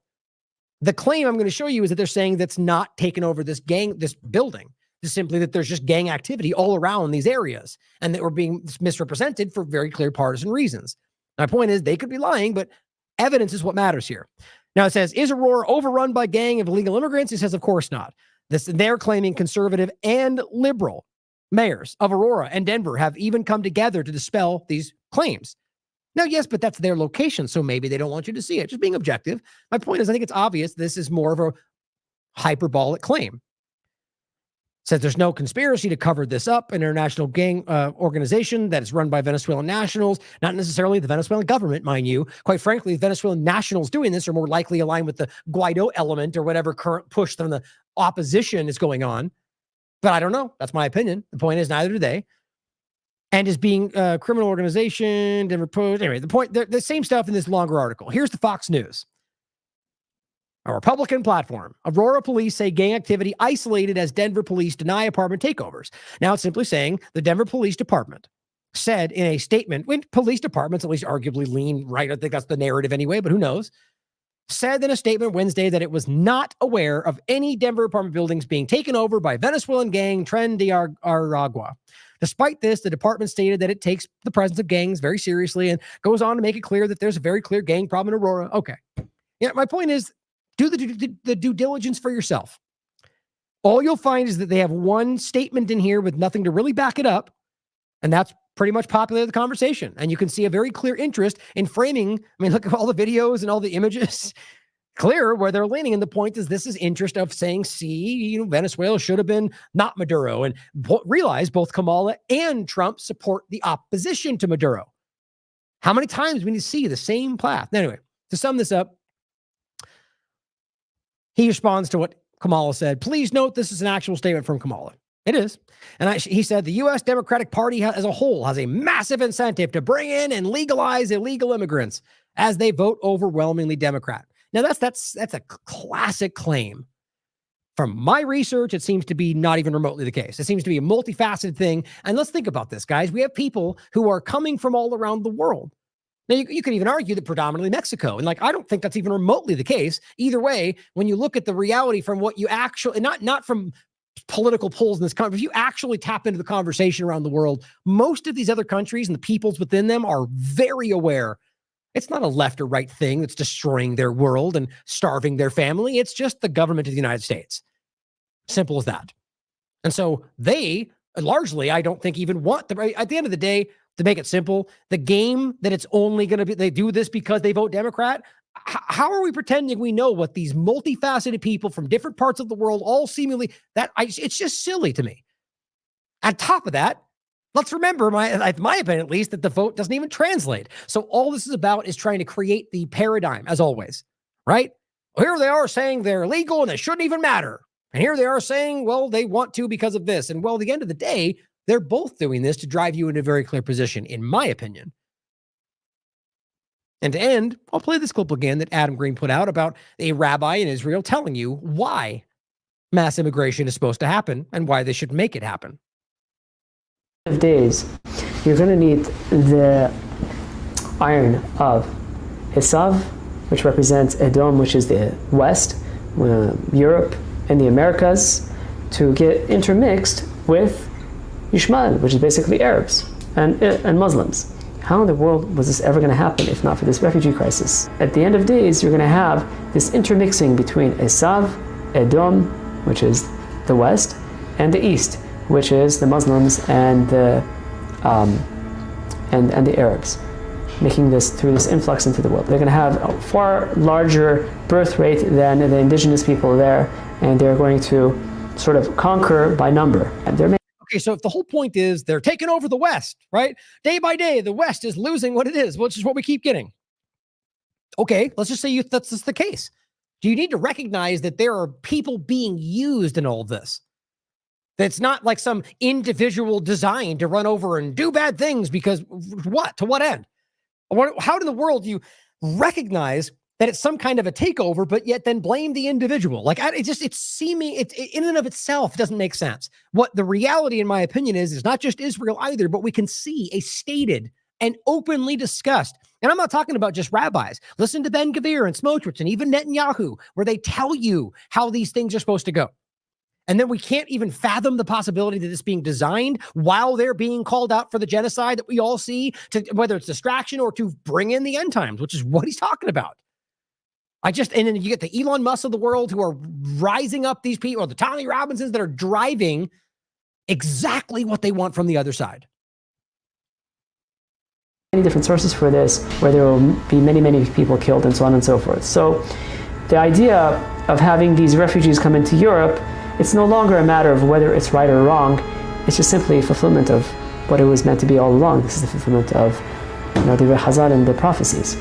This has to happen, and this is just another sign that we are nearing, the completion of this tikkun of the entire world. But we know one thing, right? That when it comes to the classic Rome, which is Europe, they're finished.